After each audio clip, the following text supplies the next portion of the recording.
Olá pessoal, tudo bem com vocês? Eu sou Marcos Queiroz, para quem não me conhece, e hoje estamos aqui para trazer para vocês mais uma palestra dentro daquele esquema que nós já apresentamos aqui no canal. É uma palestra que aconteceu em 2019, num centro espírita, Espaço Espírita Teresa d'Ávila, e fizemos sobre esse tema, né, Espiritismo e Ciência. E temos esse slide gravado, foi antes da pandemia, né, portanto, 2019. Então, nós não tínhamos ele aqui no canal. E dentro dessa proposta de trazer o conteúdo que foi feito de palestras anteriores para o canal, e deixar registrado aqui, guardado para depois, e depois começar também a revisar elas, analisar alguns temas, ou renomear, ou expandir, ou criar um campo ampliado desses temas todos aí, e também trazer outros temas que possam ser instigantes, interessantes, certo? Bom, mas o fato é que agora vamos ter esse tema e começaremos sobre esse assunto Espiritismo e Ciência, de uma maneira talvez um pouco diferente de como a maioria das pessoas falam, porque vamos abordar assuntos mais a fundo, assim, de outras áreas também, né, que contribuíram com o Espiritismo, e falar um pouquinho também da ciência espírita. O que seria a ciência espírita mesmo? Quem são os cientistas espíritas? Será que nós, sendo espíritas, teríamos que ser cientistas ou podemos também contribuir com a ciência espírita? É isso tudo que nós vamos conversar logo depois da nossa vinheta.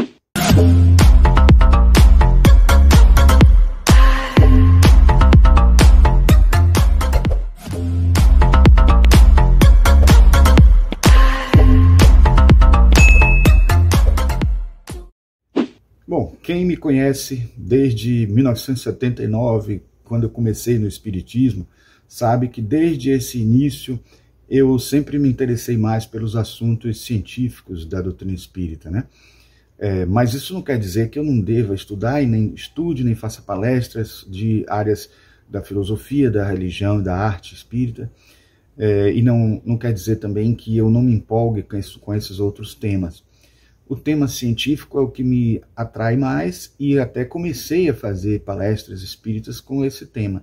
Na época que tínhamos que dividir entre os colegas de viagens que fazíamos palestras no interior, eu ficava sempre com a parte científica. E até já trouxe aqui para o canal uma palestra que eu fiz sobre a parapsicologia hoje e amanhã.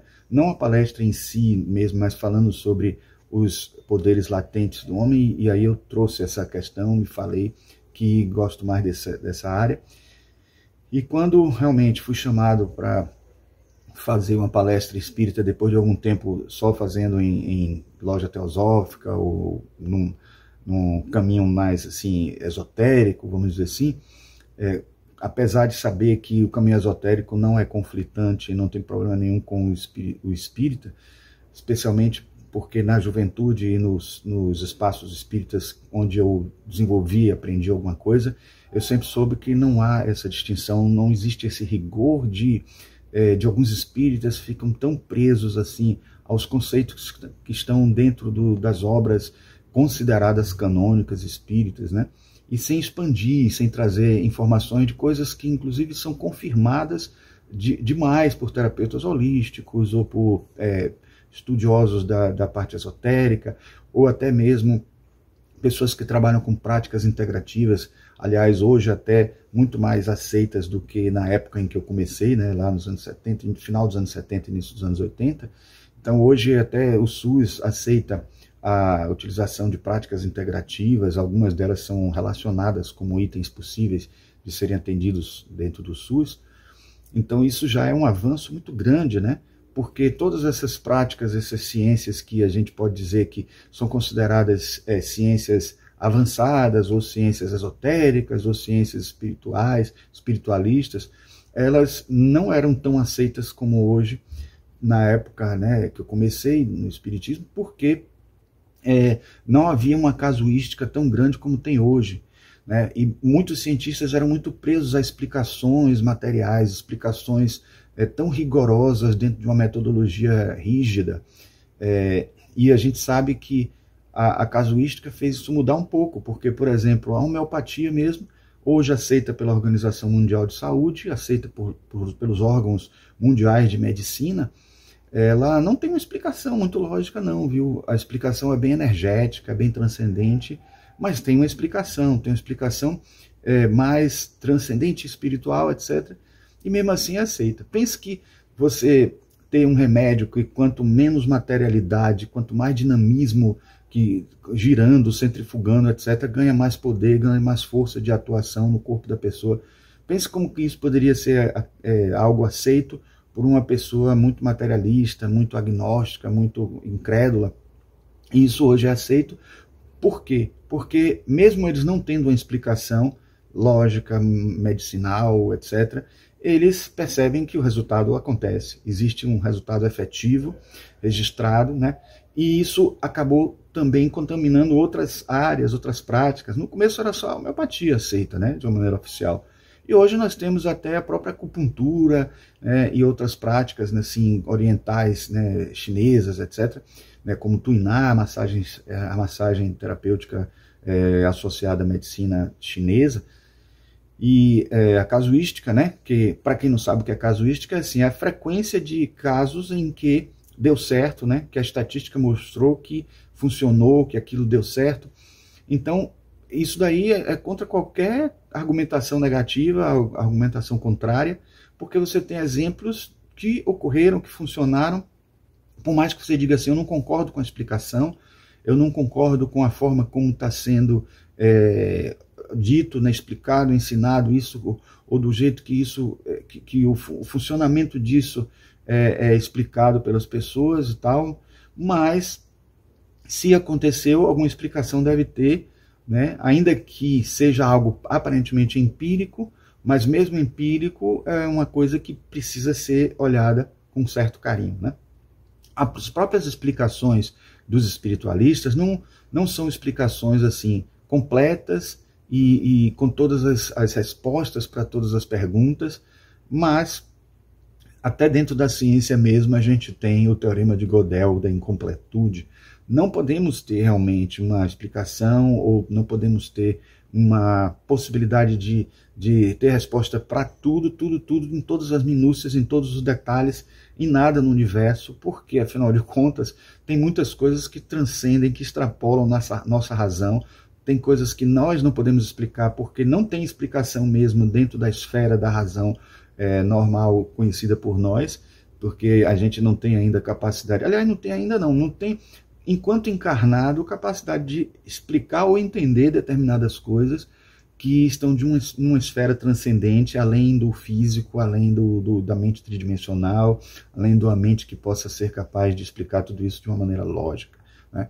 Então é por isso que eu gosto muito de Jung, porque Jung trabalha tanto o racional quanto o irracional. Ele não considera o irracional uma patologia, no sentido pejorativo da palavra. O irracional pode ser também o que está acima do racional, pode ser também o que está no intuitivo, o que está numa esfera inalcançável, incognoscível da nossa consciência, tá? Então é por isso que nós gostamos muito desse tema, porque é um tema realmente que puxa muito por a gente, talvez resgate na gente algumas instâncias de consciência, ou de subconsciência, ou de inconsciência, que são maiores, mais, digamos assim, que puxam a gente, ou que atraem a gente para uma esfera de aprendizado, que está além do alcance da nossa capacidade cognitiva. E por isso que também nos produz evolução em outros níveis, em outras instâncias, em instâncias de corpos mais sutis, perispírito, né, corpo mental, ou a própria alma em si, dentro da sua possibilidade de corporificação nas suas manifestações em corpos menos sutis. Então vamos lá. Eu agora vou tentar aqui ver se passo para vocês os slides que nós temos, né? Vamos tentar aqui mostrar o que nós temos aqui de slides para ilustrar melhor esse tema, né? Esse é o primeiro slide que eu sempre boto a capa, né? E aqui vocês podem ver que o local, né? Eu vou colocar um apontador aqui para ficar melhor visualizado, né? Como se fosse um apontador laser, né? Então aqui o local foi o Espaço Espírita Teresa d'Ávila, Rua Diocleciano Barreto, na Graça, pertinho aqui de onde eu moro, né? E o dia foi 15 do 8, eu coloquei aqui né, o ano de 2019 para ficar registrado quando foi, e coloco no cartaz aqui uma frase de Allan Kardec. O grau de confiança ou de estima que merecem os espíritos, cujas benévolas instruções jamais nos faltaram, é de certo modo a chave da ciência espírita. Então veja que realmente a gente pode confiar totalmente nas informações dos espíritos, né, em relação à ciência espírita. Essa é uma questão importante. É óbvio que nem todas as afirmações espíritas sobre ciência podem ser totalmente aceitas, considerando que existem falsos profetas, que existem fraudes até de médiuns mesmo, partindo dos próprios médiuns, e espíritos também que não estão aqui para ajudar, né? Que podem estar confundindo em vez de ajudando a esclarecer, e é por isso que também a gente tem que ter cuidado em relação a isso. Mas este grau de confiança pode ser proporcional ao grau evolutivo desses espíritos. Agora, outra questão é, será que os espíritos mais evoluídos, eles também vão nos dizer tudo sobre a ciência, até aquilo que ainda não sabemos, até aquilo que eles têm condições de acessar, além do que nós já sabemos aqui na Terra, e além do que a gente já conhece? Será que eles seriam capazes ou teriam autorização, melhor dizendo, para falar sobre essas coisas? É isso que é a grande questão. Eu acredito que muita coisa não pode ser dita, e talvez até quanto mais evoluído o espírito, menos ele diga, justamente porque ele terá acesso a mais coisas que nós, e ele corre o risco de dar assim, um spoiler, né, do que ainda vai ser descoberto por nós, e isso vai mudar a história de alguma forma, né? Porque até a pessoa que inventou, que descobriu, que conseguiu fazer experiências para coisas novas, deixaria de estar tendo seu mérito, né?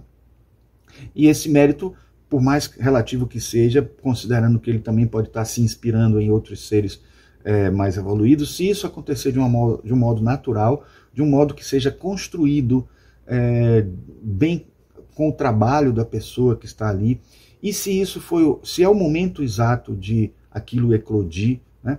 Eu até lembro sempre da descoberta da teoria da evolução por Charles Darwin, né? Eu diria que a construção, nem a descoberta, né? A construção, ela é um exemplo muito interessante, porque ela foi descoberta por Darwin e ao mesmo tempo por Alfred Russel Wallace, que ao mesmo tempo tiveram as mesmas descobertas, as mesmas constatações, as mesmas construções teóricas, apesar de Charles Darwin ter puxado mais para um lado materialista e o Alfred Russel Wallace numa abordagem mais espiritual, ou pelo menos menos materialista. Então isso, para mim, soa como se já fosse o momento para esta ciência ser descoberta, ou para essa ciência ser construída através de experimentos, através de constatações filosóficas e experimentações científicas. Mas se isso veio por um ou por outra pessoa, aí um foi mais rápido na hora de divulgar e ser atribuído o mérito, ou se um até ampliou algo além do que o primeiro que registrou trouxe, isso pode fazer com que duas pessoas, mesmo não tendo um contato direto, sejam descobridoras ou inventoras de determinada situação, mesmo em locais diferentes, porque um deu o pontapé inicial, ou em paralelo também teve as mesmas constatações, e o outro foi mais além em algum aspecto, né? E isso pode ajudar a ter duas pessoas que cheguem a um mesmo resultado, a uma mesma constatação. Isso é muito comum na filosofia, isso é bastante comum na ciência, mas acaba não se verificando tanto, principalmente por conta da criação de patentes, e quando se cria patente, aquele que criou primeiro é quem recebe todo o mérito. Mas vamos lá, vamos seguir aqui com os slides, e aí no primeiro slide que a gente já traz uma passagem do Livro dos Espíritos que diz: desde que a ciência sai da observação material dos fatos, tratando de os apreciar e explicar, o campo está aberto às conjecturas. Não vemos todos os dias as mais opostas opiniões, sem serem alternativas preconizadas e rejeitadas, ora repelidas com erros absurdos, para logo depois aparecerem proclamadas como verdades incontestáveis, os fatos eis o verdadeiro critério dos nossos juízos, o argumento sem réplica.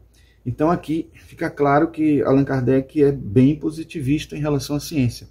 Então nesse caso, aquela velha frase, contra fatos não há argumentos, é importante, mas é importante também que a gente perceba que muitas coisas que vêm à nossa mente como ideias absurdas inicialmente, assim, porque a gente não pode separar a mente racional, a mente lógica, da mente criativa. Por isso que até Amit Goswami, que é um físico, né, que se rendeu à visão transcendente da espiritualidade, ele não cansa de dizer que o processo de investigação científica, o processo de pesquisa científica depende da criatividade. Porque pense que se você tem algo inexplicável em determinado momento, e algum cientista precisa de uma explicação para aquilo, ele não vai usar somente a lógica, ele precisa usar algo além da lógica, ele precisa usar a criatividade para estabelecer hipóteses. Eu sempre digo aqui no meu canal que, por exemplo, indução e dedução, que são duas formas de pensar lógicas, né? Uma do particular para o geral, que é a indução, outra do geral para o particular. Estas duas formas de pensar, elas não levam a gente a nenhuma novidade. Porque se eu descubro que aquela velha frase que eu uso de Rubem Alves aqui, se eu descubro que vou em cada continente e vejo que em todos os continentes os gansos são brancos, eu concluo e crio uma lei, todos os gansos são brancos. Isso é um processo de indução. Esse processo de indução, que eu até falei recentemente numa palestra que eu dei sobre inteligência artificial, eu até recomendo aqui vocês botar no card aqui. Eu falei justamente que a inteligência artificial nada mais é do que um banco de dados repleto de induções, coisas que a gente aprende naturalmente, que a gente nem percebe. Eu até dei o exemplo de uma criança que vê os adultos abrindo as portas sempre na maçaneta, vergando a maçaneta, etc. E ela nem está percebendo que ela está aprendendo ali, para que em determinado momento, quando ela tem a altura para alcançar a maçaneta, ela abre sem ninguém ter dito a ela como é que deve abrir.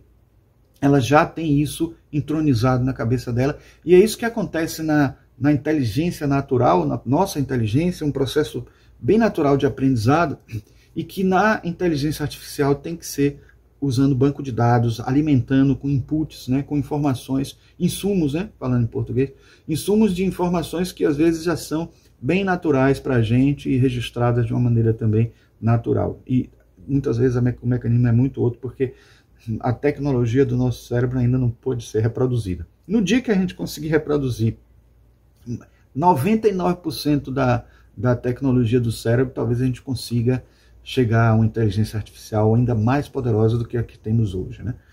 Bom, mas voltando, então indução é isso, indução é quando você aprende do particular para geral. Eu vejo vários casos, estabeleço uma lei, isso pode ser até uma precipitação, porque nem sempre as coisas podem ser generalizadas, e aí é outro papo, né? Porque dentro da lógica tem a afirmação de que às vezes algumas leis científicas são generalizações precipitadas. Essa mesmo exemplo de Rubem Alves eu acho muito legal, porque assim, se eu vejo um ganso branco na África, um ganso branco na Europa, um ganso branco na América, e eu concluo que todos os gansos são brancos, eu corro o risco de ter até gansos em menor quantidade em outras cores, e a gente não ter descoberto isso pelo processo empírico, ou pela busca indutiva, né?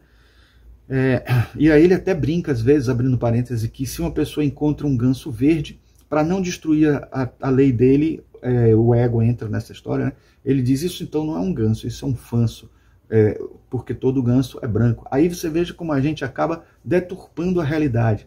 Então a parte, e aí já vem uma coisa do construtivismo, né, científico, do desconstrutivismo e do construtivismo, aquela ideia de que às vezes as falas nossas, a forma como a gente explicita as coisas, deturpa a realidade, né? Então, por isso que Foucault falava, o Wittgenstein primeiramente, né, e depois Foucault falava muito dessa história do mundo da representação e o mundo dos acontecimentos, o mundo da realidade.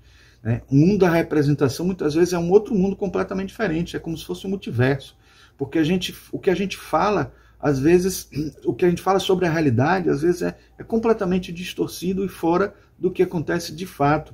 É por isso que eu tô introduzindo isso, porque a gente vai abordar isso quando a gente falar de ciência daqui a pouco, né? Mas é interessante eu retomar, porque assim, indução, se a gente vê em várias partes do mundo uma coisa e depois generaliza que em todo o mundo é assim, é um processo falho e é um processo que não traz muita novidade não, né? Porque só é novidade para quem, por exemplo, nunca viu um ganso ou coisa desse tipo. Mas se as pessoas veem um ganso, ela... Bom, que novidade para a gente ele dizer que todos os gansos são brancos, porque todas as vezes que eu vi um ganso ele era branco. Então isso, se for um fato, o exemplo muitas vezes é limitante, mas entendam isso de uma maneira mais genérica, né? Levando em conta, por exemplo, que nós estamos falando de... Isso pode ser aplicado em física, em química, em biologia, em ciências humanas, em tudo, né? E temos que ter o cuidado que as generalizações nas ciências humanas é ainda mais complicada, porque existe a subjetividade. Então acaba entrando estatística nessa história aí do que é mais comum acontecer numa área, numa região, de acordo com a cultura, com a localidade, enfim, tudo isso aí. Mas isso tudo que eu estou falando é só para vocês entenderem o que é indução. E aí o que seria dedução? Dedução é exatamente o oposto. Então, se eu sei por uma lei que foi criada por um cientista que todos os gansos são brancos, por mais que essa lei esteja errada, mas eu aprendi isso, o cientista nos disse isso, e de certa forma eu remonto aqui a Kardec, quando ele diz que muitas dessas construções que são consideradas loucuras, depois são constatadas como verdades, e também acontece o contrário, coisas que parecem verdades em um tempo e viram loucuras depois, como por exemplo achar que o mundo está sobre o casco de uma tartaruga. E a pergunta que vem, e essa tartaruga está aonde? Em cima de outra tartaruga, em cima de outra, de outra. E aí muitos cientistas e cosmólogos dizem que a grande descoberta da cosmologia seria encontrar a última tartaruga. Então isso é outra viagem que a gente ouve até o Stephen Hawking falar muito isso, porque ele dizia sempre nas pesquisas cosmológicas dele que ele estava sempre atrás da última tartaruga. Então, curiosamente, por mais materialista que ele seja, ele não descartava a possibilidade de Deus existir, mas só dependia dele encontrar na própria ciência dele ou nos estudos empíricos dele alguma explicação, algum argumento que pudesse dar a ele a certeza da existência de Deus. Infelizmente ele faleceu e não chegou a isso, e talvez até nem chegasse, porque o caminho para encontrar Deus não é um caminho empírico, científico ou materialista. Então, assim, se a indução nos diz algumas coisas sobre a realidade e a gente precisa depois generalizar para encontrar leis, e a dedução utiliza as leis para a gente considerar algo específico, eu não expliquei, né, como é a dedução, mas é assim, se todo ganso é branco, né, dentro dessa lei que foi estabelecida por algum cientista, eu vou em algum determinado lugar, vejo um ganso e eu vou dizer, então ele também vai ser branco.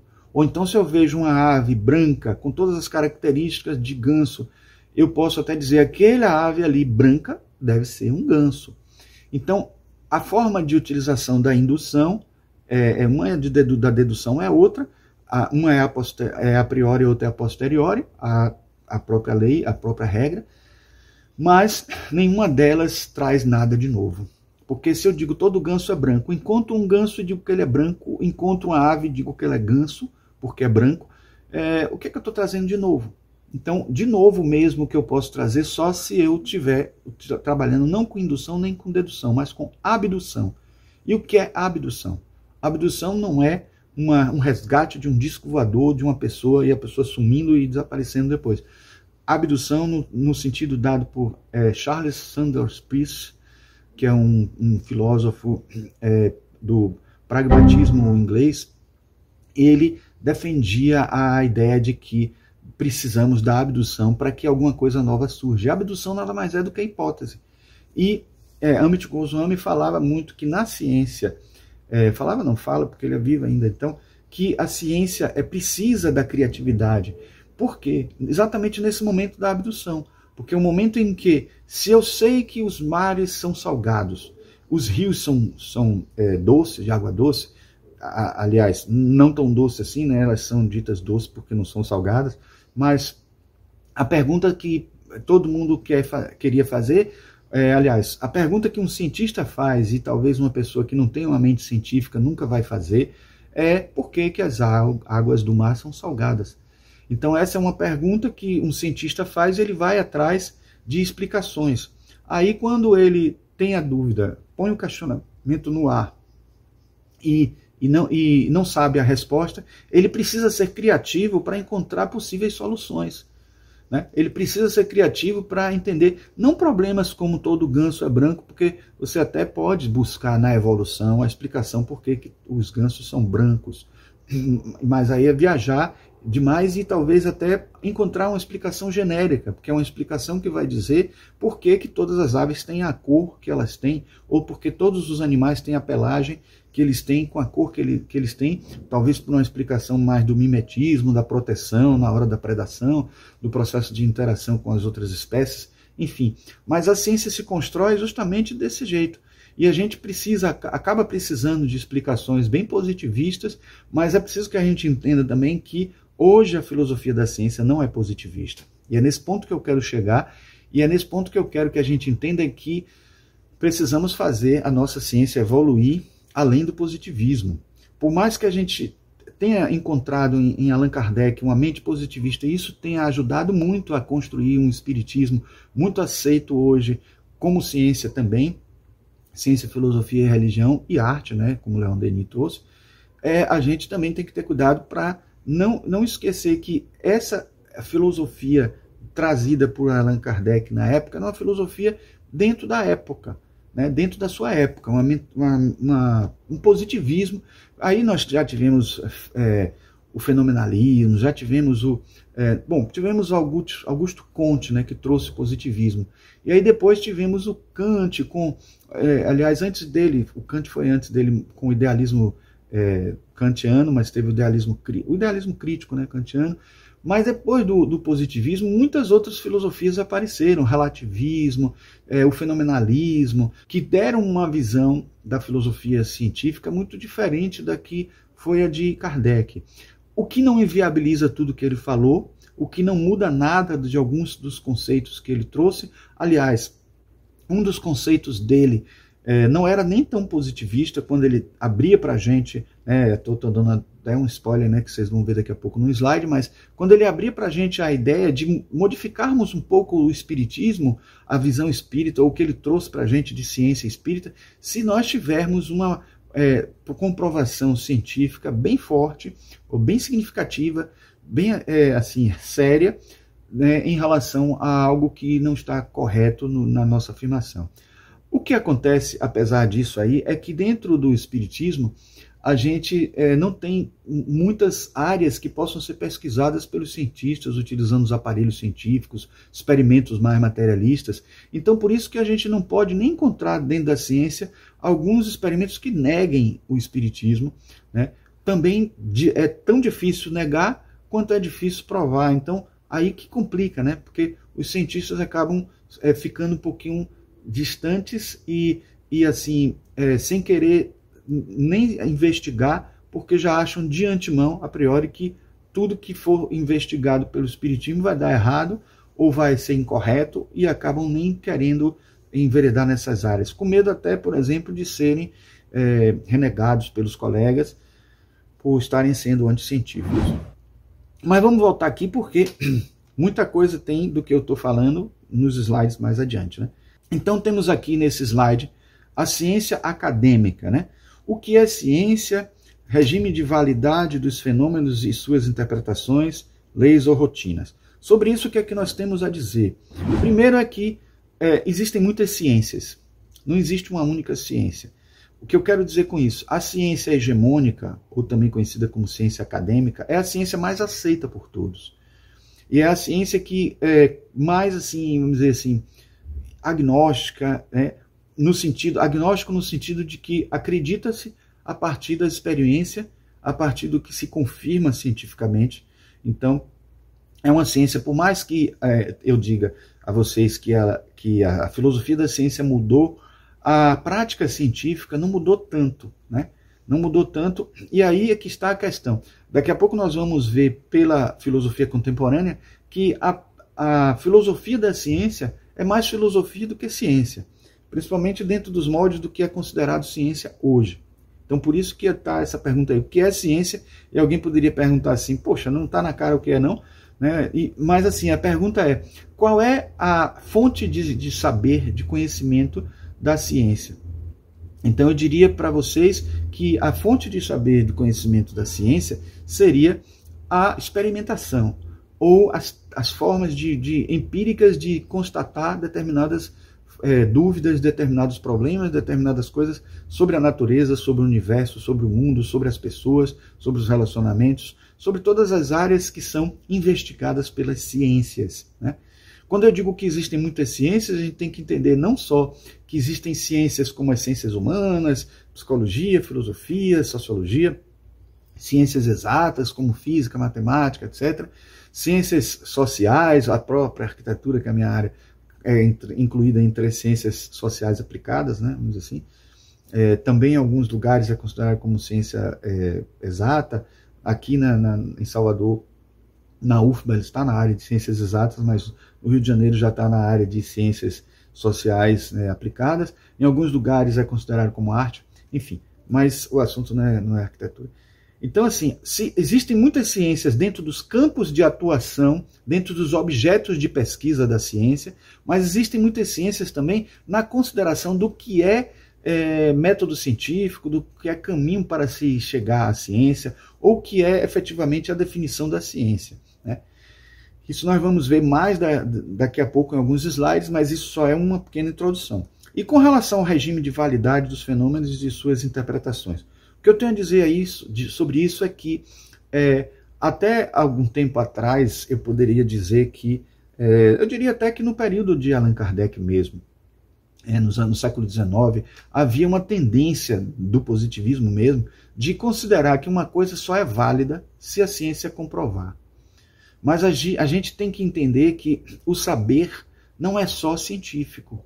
Existem constatações, existem afirmações ou proposições que são mais da área da filosofia do que da ciência. Proposições que a gente pode falar que não são nem da área da ciência, né? Por exemplo, se eu disser assim, todo homem é imortal.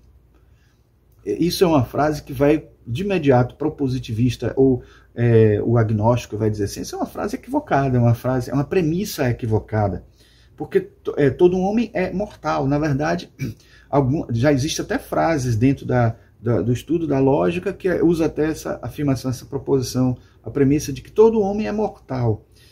Aí vem a questão vem a filosofia relativista, porque você tem que perguntar assim, que homem é esse que você está falando? É um homem biológico? É esse homem físico? Aí alguém vai dizer assim, o materialista vai dizer, mas tem algum outro homem além desse biológico? Porque ele não acredita em nada além do físico, sei lá. Mas aí ele poderia dizer, um homem físico no sentido das partículas físicas, um homem biológico no sentido das células ou coisas desse tipo, esse homem físico material, esse ser mortal, como ser estruturado dessa forma biologicamente é mortal. Mas se nós estivermos falando do homem pensamento, do homem ideia, do homem filosofia, ideologia, do homem campo de saber, isso aí não é explorado dentro da área da ciência, mas você diz assim, um Einstein, por exemplo, é imortal? É imortal porque os ensinamentos dele estão aí até hoje. Então, dentro dessa perspectiva relativista, eu não posso entender que uma afirmação, uma premissa é errada simplesmente porque eu penso de um jeito e tenho uma ideia já pré-estabelecida, né, como aquela coisa da dedução e indução. Eu pegar uma dedução, né, todo homem é mortal e considerar que todo homem é mortal sem nem investigar de que homem nós estamos falando, né? Se alguém diz assim, os homens gostam de futebol e de carros. Aí vem a postura científica contemporânea, acadêmica, mesmo a acadêmica, né? ela vai perguntar assim, esse homem que você está falando é de onde? Da América, dos Estados Unidos, da Europa, da França, da China, etc. Bom, se não disser isso, vai ser difícil você ter uma explicação, uma afirmação tão genérica como essa. Porque hoje em dia a lógica tem utilizado muito mais predicados, vamos dizer assim, e considerando também porcentagens, né, ou estatísticas, né. Então eu diria assim, como uma premissa talvez mais verdadeira, seria dizer, segundo pesquisa de fulano de tal, 50% dos homens gostam disso e 50% gostam daquilo, segundo pesquisa. E olha que assim mesmo isso ainda é limitado, porque você numa pesquisa tem uma amostragem, que não pode corresponder à realidade total. E quando você pergunta a uma pessoa, você pode estar usando um método que não seja tão bom e você induzir respostas. Se você pergunta a pessoa do que ele gosta, ele vai dizer o que vem na cabeça e talvez naquele momento ele nem lembre de outra coisa que ele gosta ainda mais. Tem esse fator psicológico. Tem um fator de que se você fizer uma pesquisa colocando itens para a pessoa escolher entre aqueles itens, você está induzindo, porque você está colocando já alguns itens e a pessoa poderia estar escolhendo outros completamente diferentes. Então, enfim, tudo isso não é uma coisa tão simples, por isso que o próprio Stephen Hawking também falava muito que a realidade é mais complexa do que a ficção. Por mais que a gente tente organizar o universo, o mundo, as coisas não são tão simples assim. Então, o regime de validade de fenômenos e de suas interpretações depende não apenas da ciência. Por isso que, se depender da ciência, da filosofia e da religião, a gente precisa, como a gente tem dentro do espiritismo, uma visão integral, né, da ciência, filosofia, religião e arte, para poder encontrar saberes que possam nos ajudar a realmente ter certeza, ter convicção de que determinada coisa é verdadeira e, em alguns casos, ter o domínio, né, a competência certa para poder saber se uma área é verdadeira ou não. Porque, por exemplo, se alguém disser assim, aquela dança que uma pessoa está fazendo é do estilo tal, eu não entendo muito de dança não, mas, por exemplo, aquela obra de arquitetura é de um estilo barroco, é de um estilo neoclássico, ou rococó, etc. Aí o cientista vai usar o que para poder ter essa referência? A gente pode até dizer assim, que o cientista pode examinar o material em que a obra foi feita e saber a época em que foi, e talvez com isso descobrir o estilo da época, o gosto da época da arquitetura, e com isso também ter uma ideia mais precisa se aquela obra é barroca, ou é rococó, ou é neoclássica. Mas através dos elementos arquitetônicos que aparecem, que seria usando a arte, eu posso também ter uma linguagem, ter uma ideia de, olha, naquela época, na época tal, no século tal, tinha esse tipo de design, e a partir disso eu posso fazer uma leitura, né, que seja usando. Então, assim, usando a ciência, usando a filosofia, usando a arte, usando até a religião em alguns casos, porque também poderia dizer assim, aquela igreja é tipo tal, de tal religião, de tal tipo de denominação religiosa, e com isso eu posso concluir que eu não sei nem se isso seria filosofia ou religião na hora de a gente considerar na classificação, porque as coisas são tão tênues, a diferença de um para outro. Mas o que eu estou querendo dizer em outras palavras é que nós precisamos, para um regime de validade, ter a contribuição da ciência, filosofia, religião e arte em muitos casos, principalmente se estamos tratando de assuntos como esse daqui, que a gente fala, assuntos mais esotéricos, assuntos mais religiosos, assuntos mais espiritualistas, que dependem um pouco dessas áreas todas. E a questão que está aqui, leis ou rotinas, eu trouxe porque eu gosto muito de um autor que é Rupert Sheldrake, e ele tem um livro que é Ciência Sem Dogmas, por exemplo, e que, entre outros livros, ele fala também nesse que ele não gosta de falar de leis quando ele trata de ciência, porque essas leis não são imutáveis, não são eternas.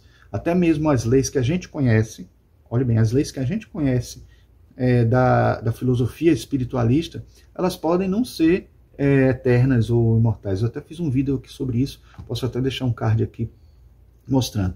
Mas o que é preciso que vocês entendam é o seguinte, eu acredito que existam sim leis eternas, imutáveis, invariáveis, universais, na instância divina, ou seja, lá no Deus absoluto, no Parabrahma.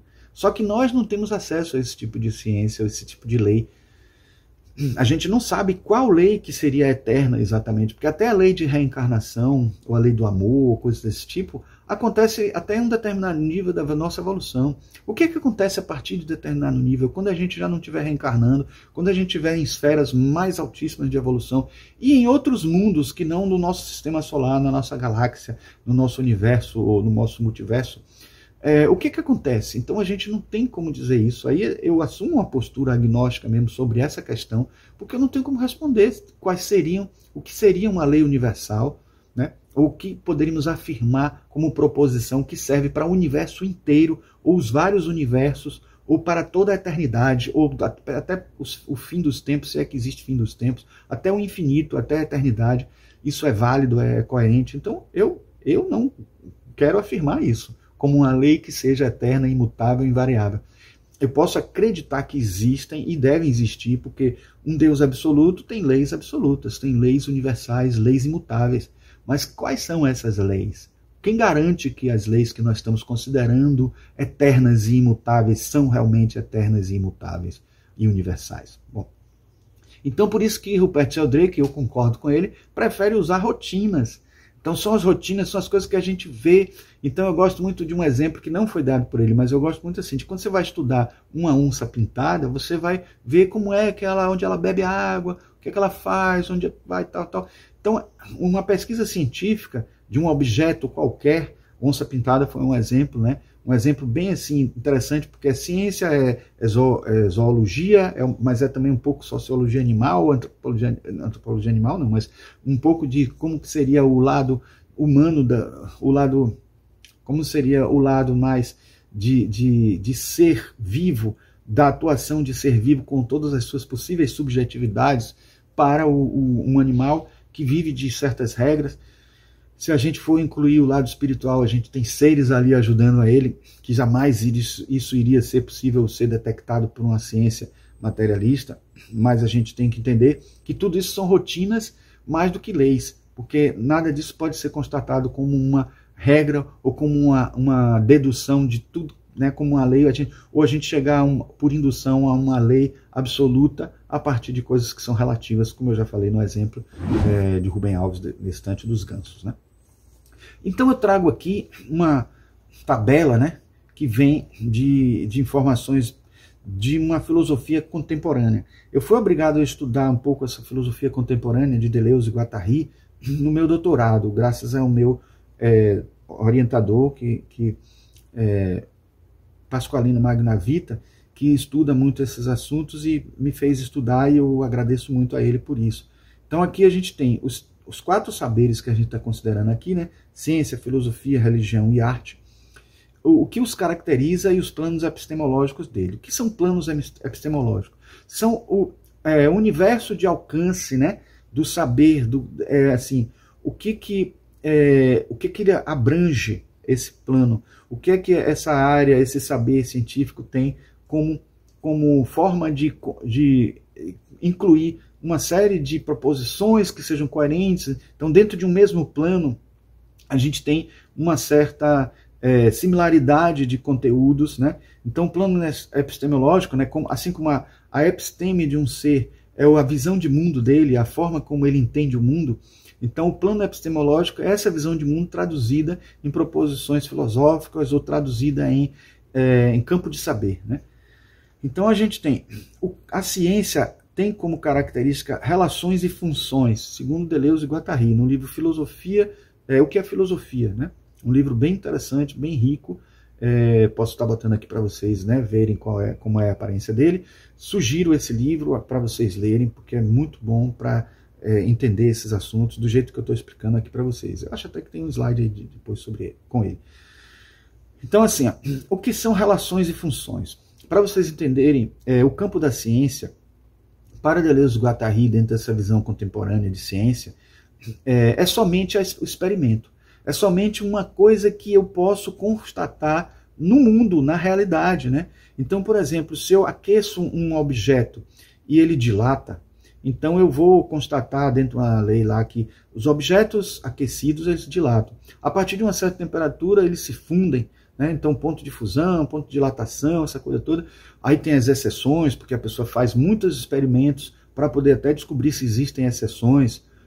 Mas tudo isso são pesquisas que você não tem muito o que, digamos assim, elocubrar, não tem muito o que filosofar em cima disso, porque se você esquenta um objeto e ele dilata, e esquenta mais e chega até uma temperatura e ele se funde, ou seja, ele derrete, como um sólido, ou um metal, ou alguma coisa assim, e você constata que toda vez que você chega até determinada temperatura, aquele metal, ferro, ouro, prata, etc., ele derrete com aquela temperatura, então você já pode dizer isso como uma lei ou uma rotina, ou uma lei local, uma lei, digamos assim, dentro da experiência, né? Dentro das condições de temperatura e pressão, dentro das condições em que foi feito o experimento. Quando você faz um trabalho científico, você diz todas as condições, porque outro cientista pode até dizer, não, eu obtive um resultado diferente, mas isso porque as condições foram outras, né?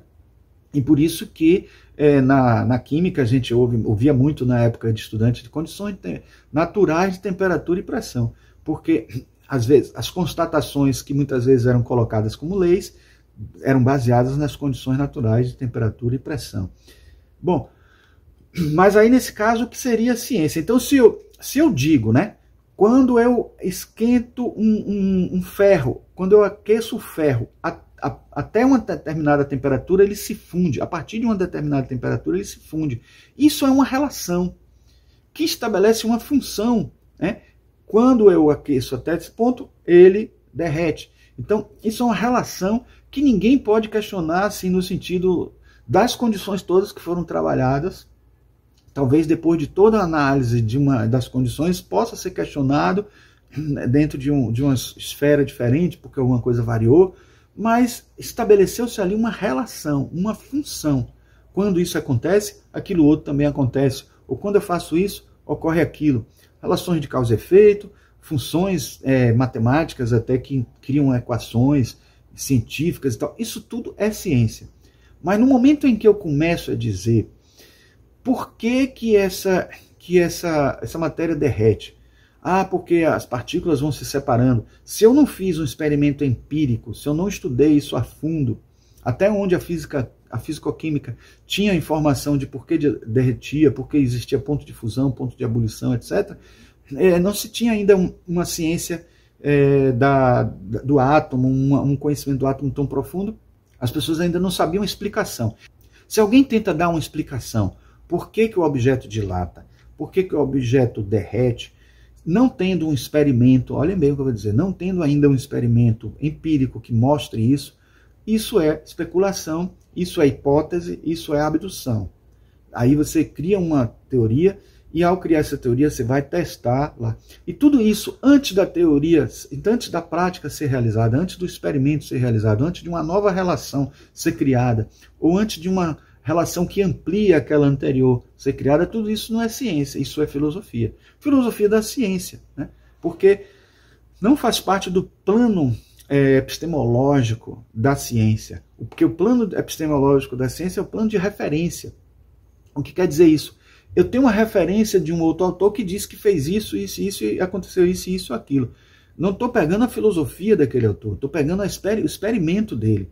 Então, eu pegando várias referências científicas, várias referências bibliográficas ou referências de autores, referências científicas de experimentos laboratoriais que foram feitos, eu vou estar me baseando nessa ciência anterior de outra pessoa e posso estar tentando confirmar.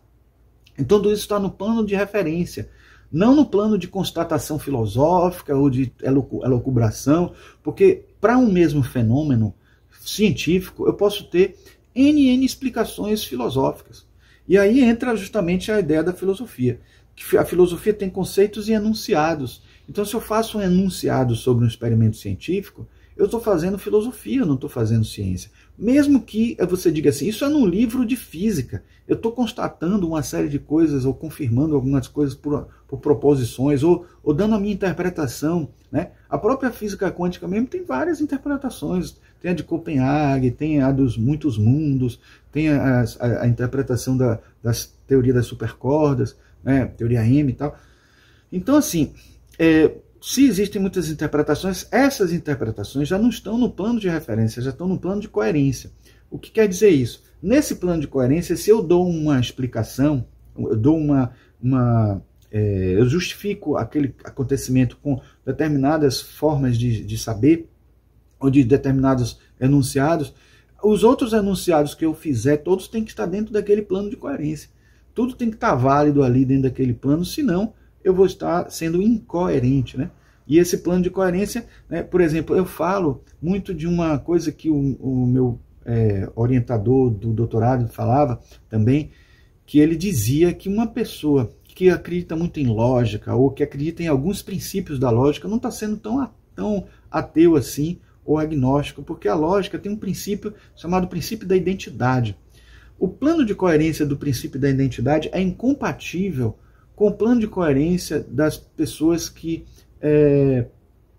acreditam que não existe um ser transcendente ou coisa desse tipo, porque o plano de coerência do princípio da identidade diz o seguinte, que uma coisa pode ser idêntica à outra. Dentro do mundo da ciência hoje atual, não existe nada que seja igual a nada.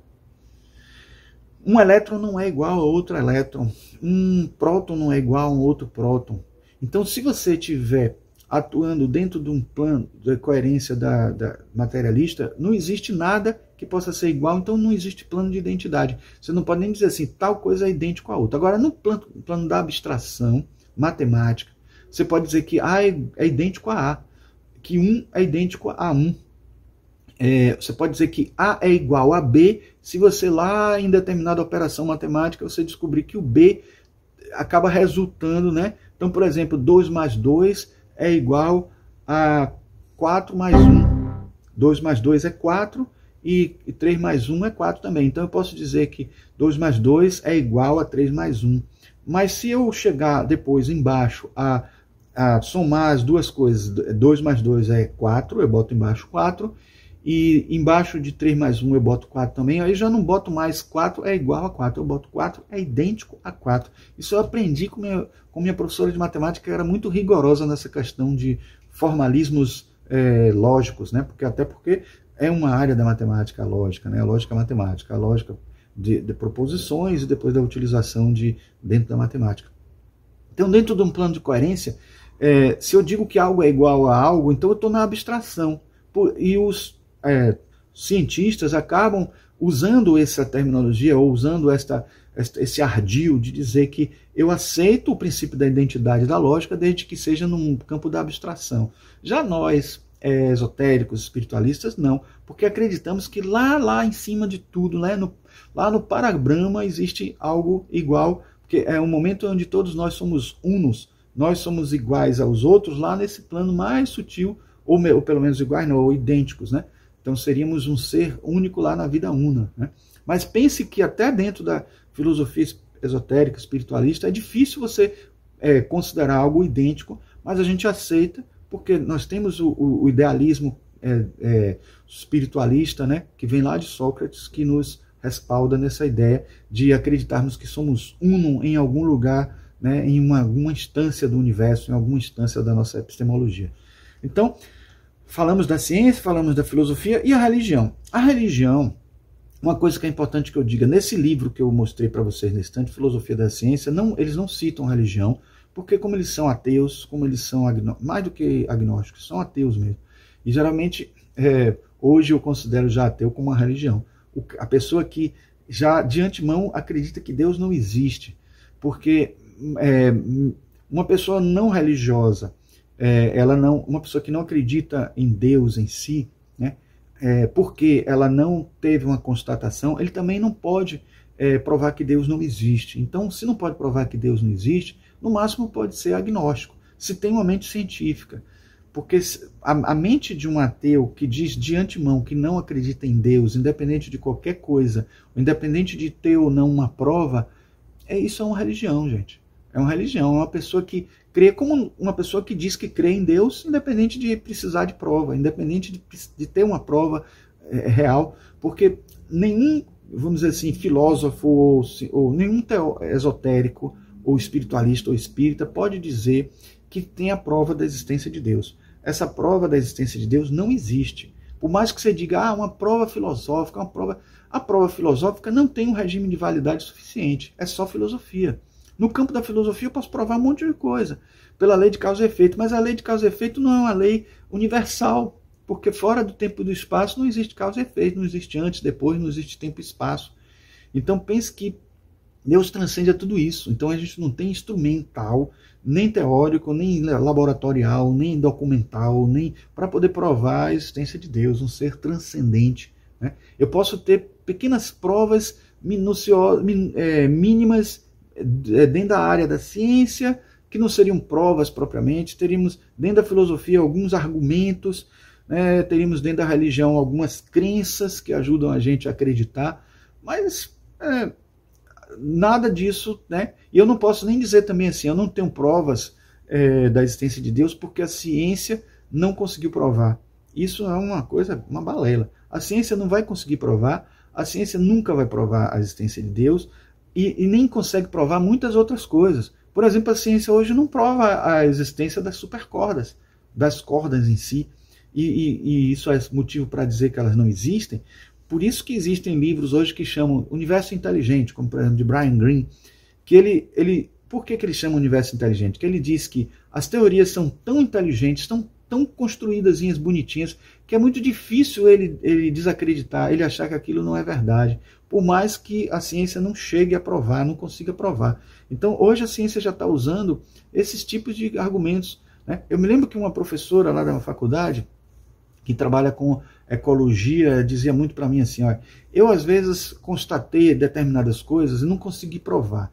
Aí eu levo 20 anos para provar uma coisa que eu já sabia 20 anos atrás, e nesse tempo todo eu não estou usando aquilo porque eu não consegui provar. Imagine o tempo que eu perco, inclusive até realizando até crimes da natureza, crimes ecológicos, porque eu não estou usando uma coisa que eu já sabia 20 anos atrás.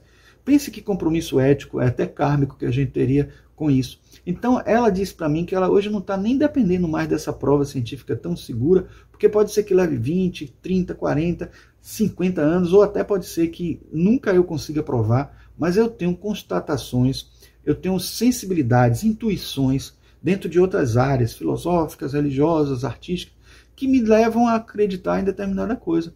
Então isso é uma postura de alguém que não está considerando a ciência como a única validadora da realidade, validadora do que é verdade ou do que é mentira, certo?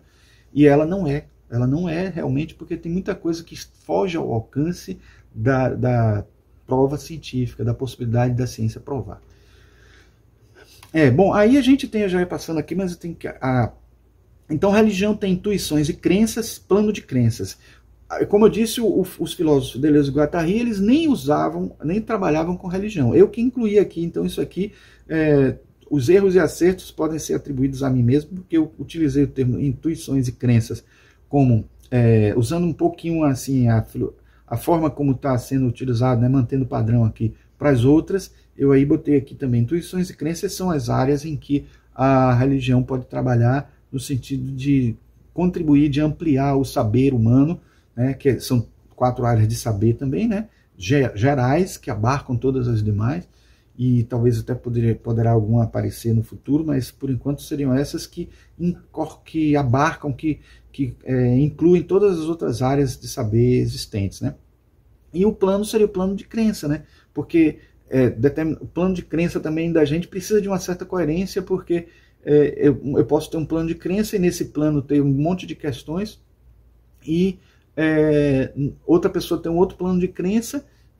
Por exemplo, quem acredita na reencarnação tem um plano de crença, quem não acredita na reencarnação, outro plano de crença, e nesse plano de crença precisa ter uma coerência. Por isso que aí nessa hora se confunde muito com a filosofia, porque a filosofia da religião é também filosofia, e a filosofia mesmo. Agora, o que faz dela? Por isso que talvez o Deleuze e Guattari não tenham incluído religião, porque elas são muito próximas nesse sentido. O que muda só na ideia de religião para a filosofia é porque tem um regime de crença que é anterior e que, de certa forma, faz uma diferença. Porque se na filosofia, eu estudo a filosofia independente de ter uma crença ou não. Eu posso até adotar uma filosofia para mim e dizer assim, eu sou favorável, né, a essa filosofia, e o meu plano de coerência dentro dessa... E aí eu diria que a epistemologia de um cientista é o seu plano de coerência filosófico, porque ele não tem todas as explicações científicas, ele não tem todos os experimentos científicos que vão dizer a ele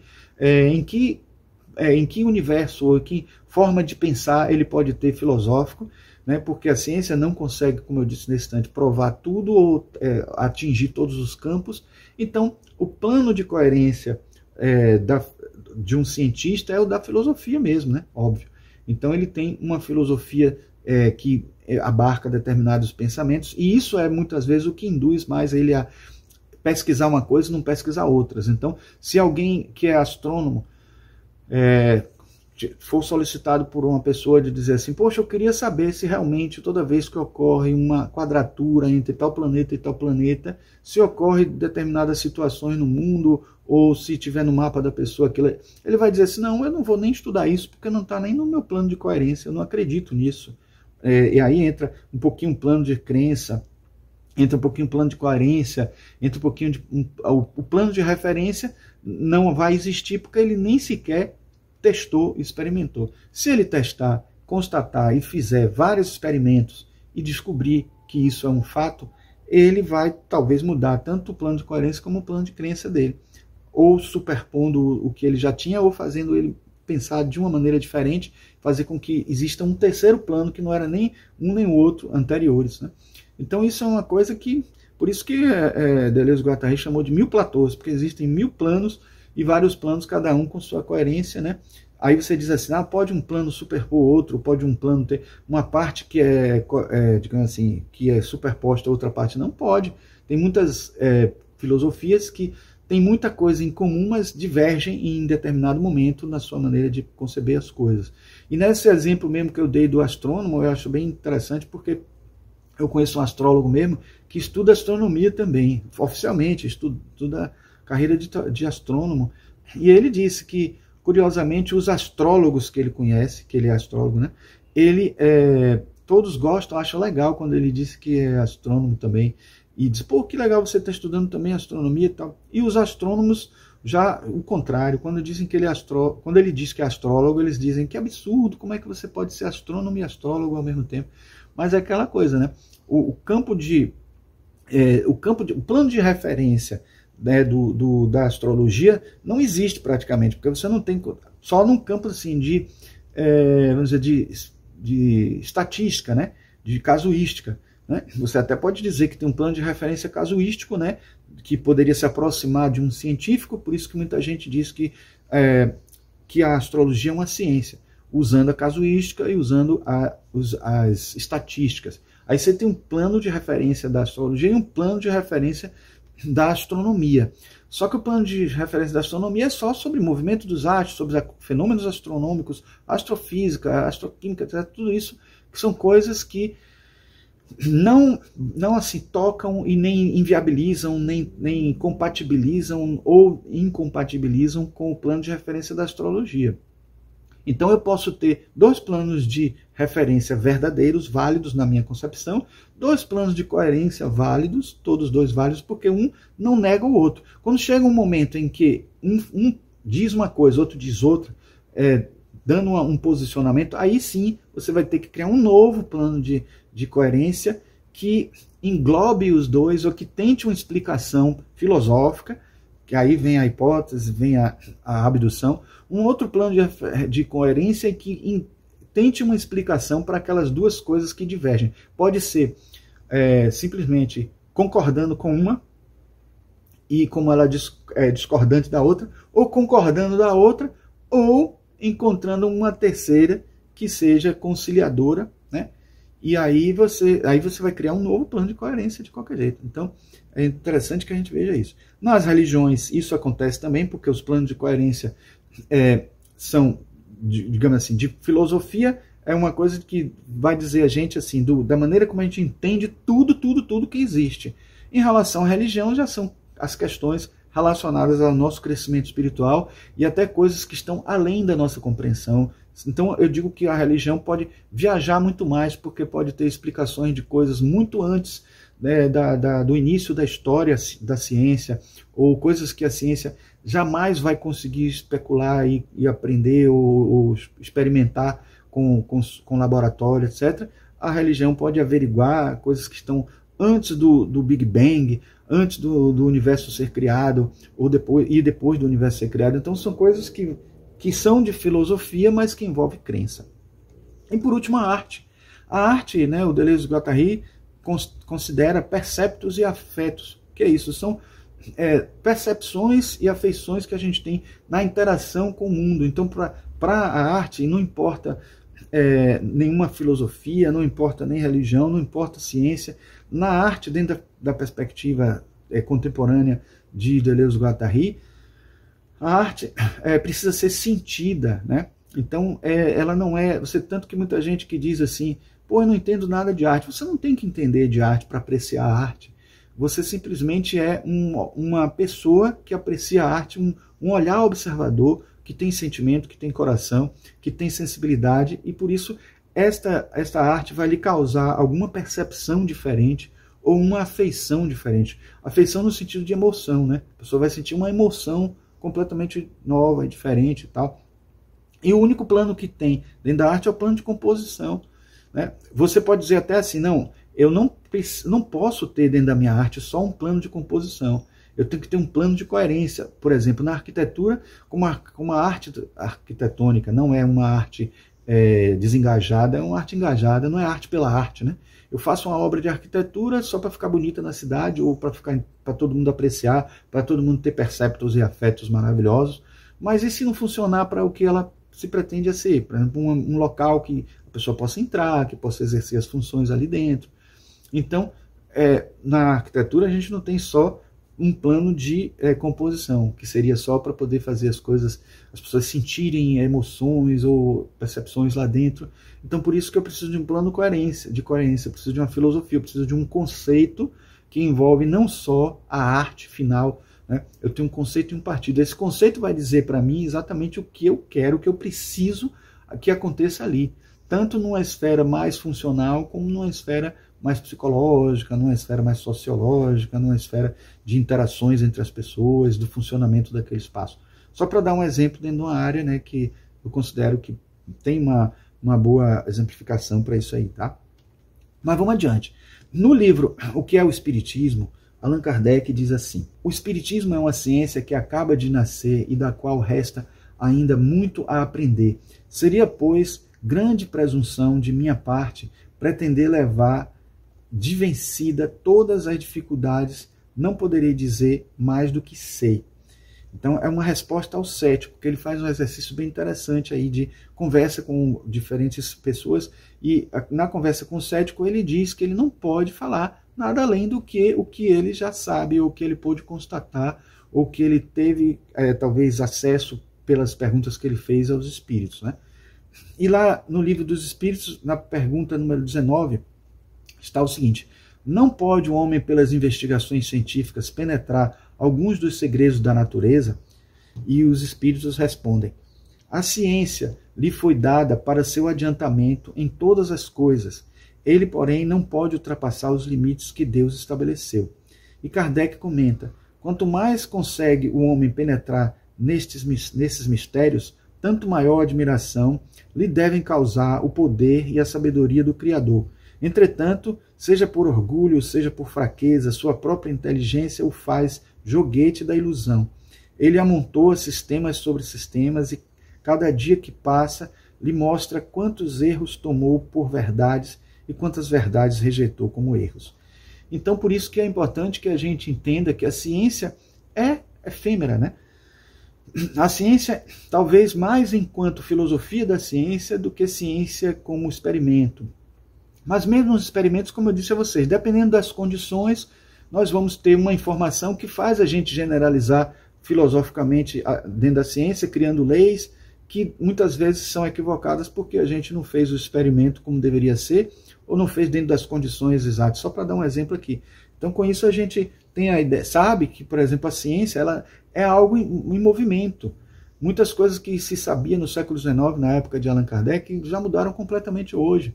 não se sabia nem todo o entendimento da matéria, da física quântica, né? Achava-se até que o elétron era o único. Até um certo momento nem o elétron era conhecido. Depois o elétron foi conhecido, e prótons, nêutrons, etc. As pessoas sabiam que núcleo, e o modelo atômico mudou completamente, só para falar talvez de uma ciência mais material, que seria a química, física e tal. E vocês veem que ele diz que tem que ter cuidado com relação aos erros, porque no passado muitos cientistas tomaram como verdade coisas que não são verdadeiras. E imagine que num campo material, em que a gente pode ter um experimento direto com o laboratório, isso aconteceu. Imagine num campo tão fugaz, tão assim invisível, tão intangível como é o campo da ciência espírita, né? Aí eu trouxe aqui os principais cientistas espíritas, né, que a gente pode citar aqui, já que a gente não tem tempo de falar de todos eles, mas eu fiz questão de trazer essa relação aqui, ó. Albert de Rochat, Alexandre Aksakov, Allan Kardec, o próprio Allan Kardec, né, que fez ciência usando o experimento, né, com os médiums, né, Camille Flammarion, César Lombroso, é muito conhecido também na área de direito, porque ele defendia a ideia de que os marginais, as pessoas que são criminosas, têm uma fisionomia específica, então ele estudava a fisionomia, né? Isso é uma área chamada fisiognomonia, que, claro, não pode ser visto tão ao pé da letra, mas é uma coisa que pode ser avançada ainda mais, mas ele era conhecido por isso. O Camille Flammarion era astrônomo também, então ele trouxe também muita informação sobre a parte do universo. Alexandre Aksakov tem um livro sobre hipnotismo dele e tal. Albert de Rochat falava muito também de mesmerismo e a parte de exteriorização da consciência e tal.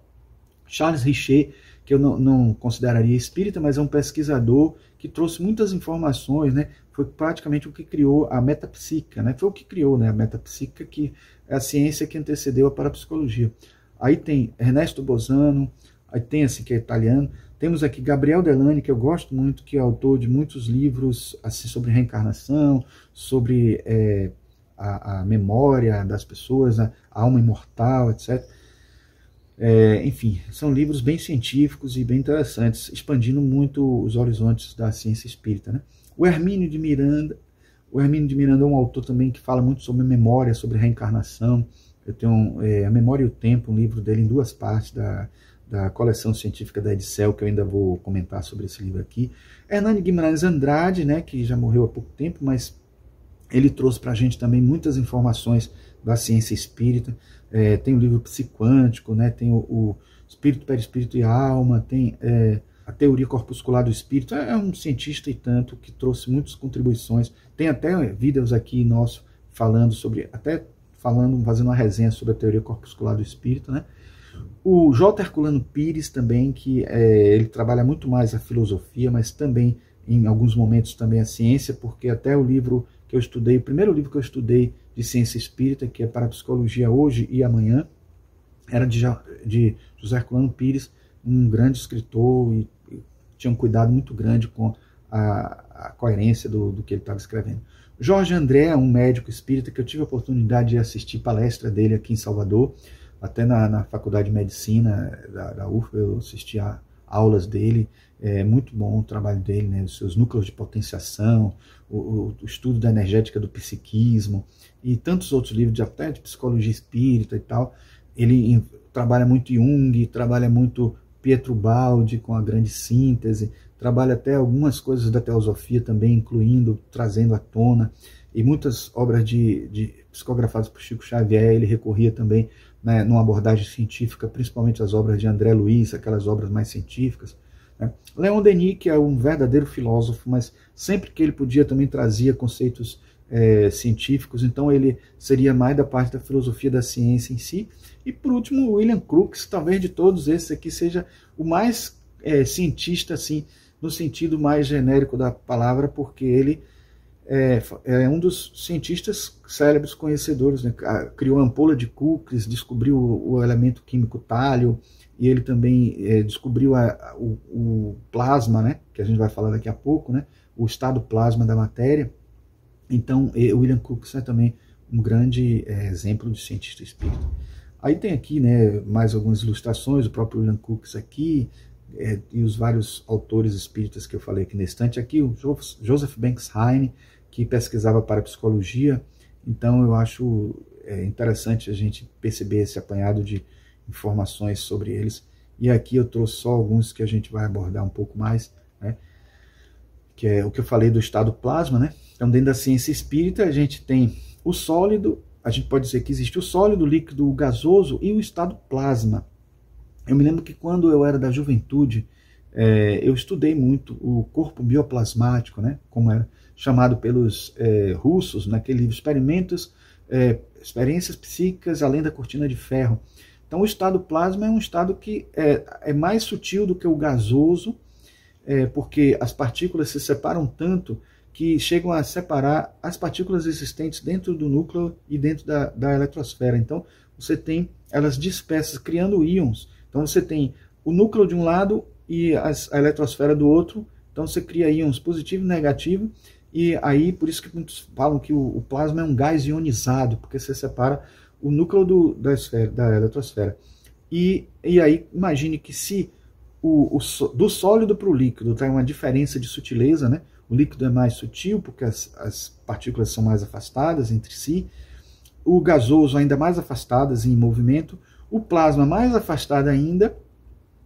E então pense que se o gás ele é praticamente invisível, porque o que a gente vê muitas vezes é até as partículas que flutuam naquele gás, ou algum gás às vezes mais denso, a gente consegue ver ele, mas o gás, por exemplo, oxigênio, que está aqui em volta de nós, a gente não vê. E também é intangível, mas você mexendo a mão, você até sente a tangibilidade dele, né, do ar. Mas o plasma, ele é acima do gás, é um supergás.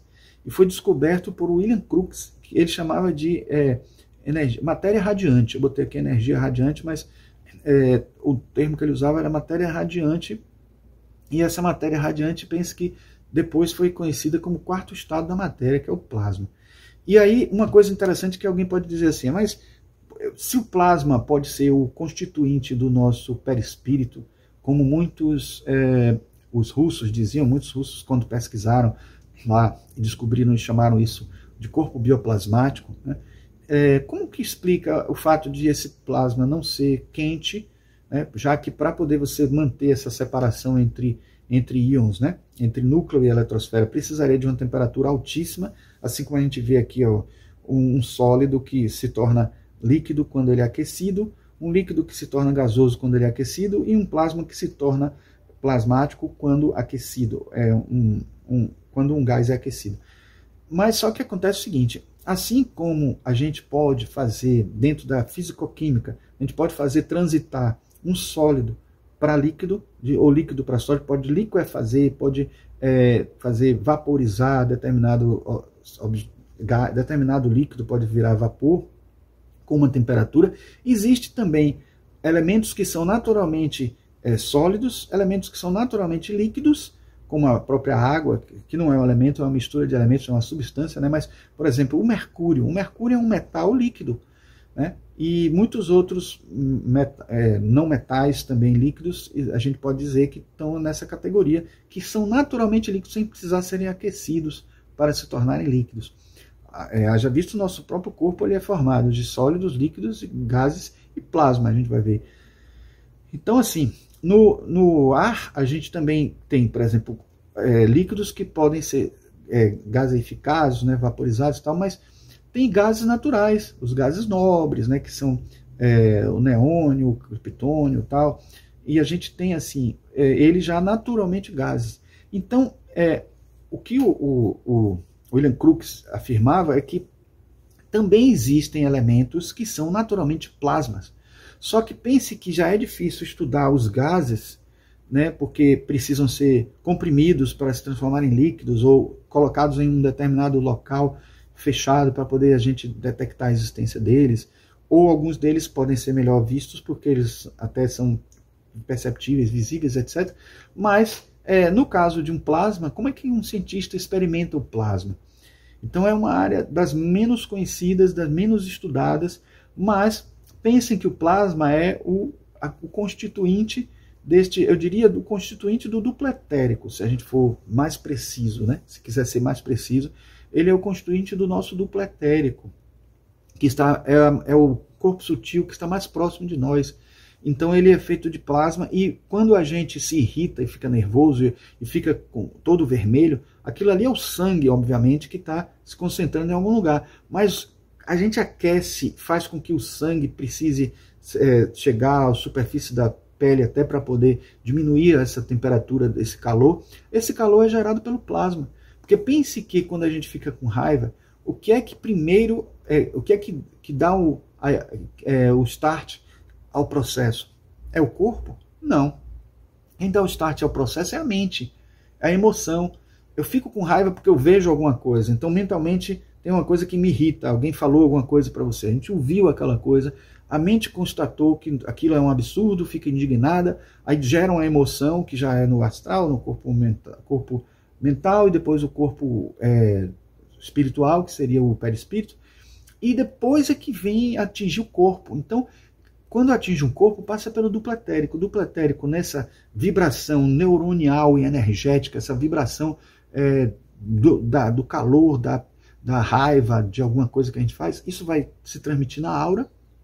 A aura vai passar para o nosso organismo, e o organismo é que vai fazer com que se movimente o sangue ou coisas desse tipo, e nosso organismo se altere. Então é preciso que a gente entenda que isso é uma perspectiva científica espírita, que é muito forte, muito consistente, e desenvolvida por uma pessoa que era ao mesmo tempo espírita e teosofista, né? Que é o William Crookes. Ele tanto tem contribuições para a ciência espírita quanto para a ciência teosófica. Ele foi também de uma loja, ele foi até líder de uma loja, se não me engano, na Inglaterra. Depois eu boto aqui na edição para corrigir se estiver errado. Então, assim, ele foi realmente um cientista que tanto contribuiu para a ciência hegemônica comum, a ciência convencional, quanto também para essa ciência mais espiritualista, né? Então, até o plasma a gente já sabe dentro da visão espírita que ele é o corpo que está presente no nosso duplo etérico, ele está presente nas coisas que a gente plasma na realidade, né? Porque pense que esse plasma ele está presente mais no mundo físico, né? Mas ele tem suas contrapartes no mundo espiritual, né? no perispírito, né? Que é uma matéria, um constituinte semimaterial. E ele também o plasma ajuda a conduzir a matéria que está na superfície da célula, né? Que está bem intermediário a uma coisa e a outra, ao gasoso, super gasoso plasma. Então, é por isso que a gente vê o ectoplasma que sai da boca de uma pessoa como algo bem gasoso, né? Uma formação gasosa, e que traz aqui é uma brincadeira, na verdade, né? Porque é como se fosse um algodão doce, né? Mas só para a gente ter uma ilustração que ajude a gente a entender que o que sai dos orifícios da gente, das mucosas, dos orifícios, porque pegam as partes mais internas do organismo, são as partes mais externas da célula, por isso chamado ectoplasma, mas ele é conduzido por um plasma, que é uma substância do quarto estado da matéria, que é essa substância, essa energia radiante, ou a matéria radiante que William Crookes trouxe para a gente, né? O plasma também está presente, né, no Sol, né? Está o tempo inteiro ali gerando. O Sol é toda uma constituição de plasma mesmo, né? Mas um plasma quente, né? Aqui nós temos um plasma frio que tem uma corrente elétrica muito forte. A condutibilidade do plasma é gigantesca. Então não é à toa, porque a liberdade, o grau de liberdade dos elétrons é muito maior. Então a conexão entre eles é muito grande. Então não é à toa que esse corpo etérico da gente é muito sensível a tudo que existe à nossa volta, né? E a gente consegue até ter resultados elétricos, por mais que esse plasma esteja um pouquinho fora da materialidade, porque está num brana diferente, né? Então isso é uma coisa meio complicada, mas assim, é como se ele escapasse dentro da quarta dimensão. Então, entrando um pouquinho pelo universo da quarta dimensão do perispírito, né? Porque ele faz realmente essa conexão com o perispírito. Então, de alguma forma, ele não é tão perceptível, é um pouco o que a gente vai falar daqui a pouco, é o que poderia ser explicado dentro da ciência hoje como matéria escura, né? Então eu quero só dar mais um destaque aqui a esses 3 grandes cientistas, os 3 que eu estudei mais, vamos dizer assim, no tempo que eu li mais as obras espíritas, preciso até voltar a ler mais, mas assim, o Hernani Guimarães Andrade, o Henrique Rodrigues, que eu também tive a oportunidade de assistir uma palestra dele mesmo, uma aula dele sobre ciência espírita, comprei o livro e assisti ele falando sobre ciência espírita, né, e foi muito didática, não foi um dia só, foram vários dias e em cada dia ele destinava um assunto, uma temática diferente. Então, muito legal, muito agradável, né? Foi num centro foi numa sala de convenções de um hotel, se não me engano, não me lembro nem que hotel foi. O de Jorge André, eu lembro que foi na Faculdade de Medicina. Então, assim, 3 cientistas fenomenais que contribuíram demais, talvez os maiores dentro da ciência espírita brasileira, vamos dizer assim, e trouxe contribuições. O Hernani Guimarães Andrade, eu preciso destacar que ele, quando o Semyon Davidovich Kirlian e a sua esposa descobriram a fotografia Kirlian, até a época em que ele divulgou e tal, todo mundo sabia da existência dessas fotos Kirlian, que estuda a aura, que fotografia a aura, que na verdade fotografa também o duplo etérico, né? Hoje a gente consegue precisar isso melhor. Na época que eles fizeram isso, como estava ainda vigente a Guerra Fria, estava tudo atrás da cortina de ferro, né? Exemplo daquelas coisas que estão no livro Experiências Psíquicas Além da Cortina de Ferro. E por isso ninguém sabia como era o esquema da fotografia Kirlian.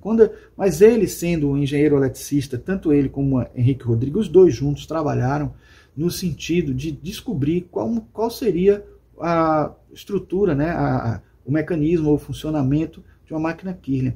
Descobriram, correram atrás, justamente porque sabiam que existia essa situação, esse equipamento lá, e ele aí conseguiram até descobrir como é que funciona e ainda acrescentaram algo a mais.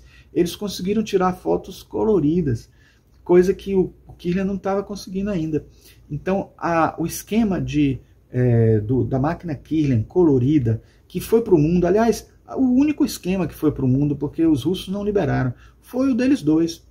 Então tem muitas obras italianas, muitas obras da Europa que divulgavam a existência de máquina Kirlian, que mostrava eles 2 como cientistas que descobriram a câmara Kirlian para o mundo não russo, vamos dizer, para todo mundo fora da Rússia, né?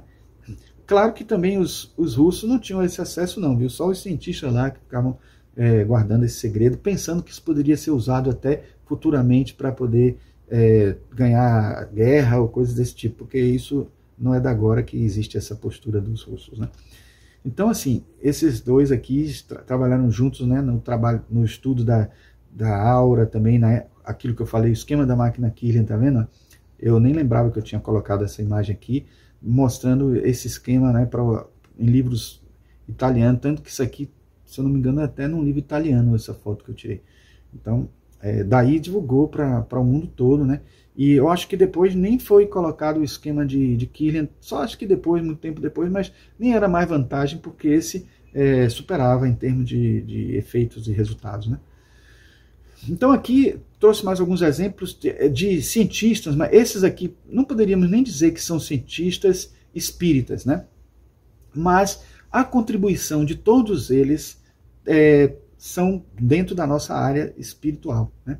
Então a gente não poderia deixar de incluir eles, e um detalhe importante é que eles, como muitos deles foram renegados, né, pelos seus parceiros, pelos seus pares, porque não acreditavam em algo espiritual, eles passaram a se agrupar e se reunir e formaram este grupo aqui de cientistas chamados pós-materialistas. Então tem Mario Beauregard, né? Tem o Gary Schwartz, tem Lisa Miller, Larry Dorsey, doutor, né, médico, eu tenho alguns livros dele, o doutor Alexander Moreira Almeida, Marilyn Schlitz, Rupert Sheldrake, né, e Charles Start. Esses 2 eu também tenho obras, eu até trouxe aqui 2 livros que eu tenho deles, que é O Fim do Materialismo, de Charles Start.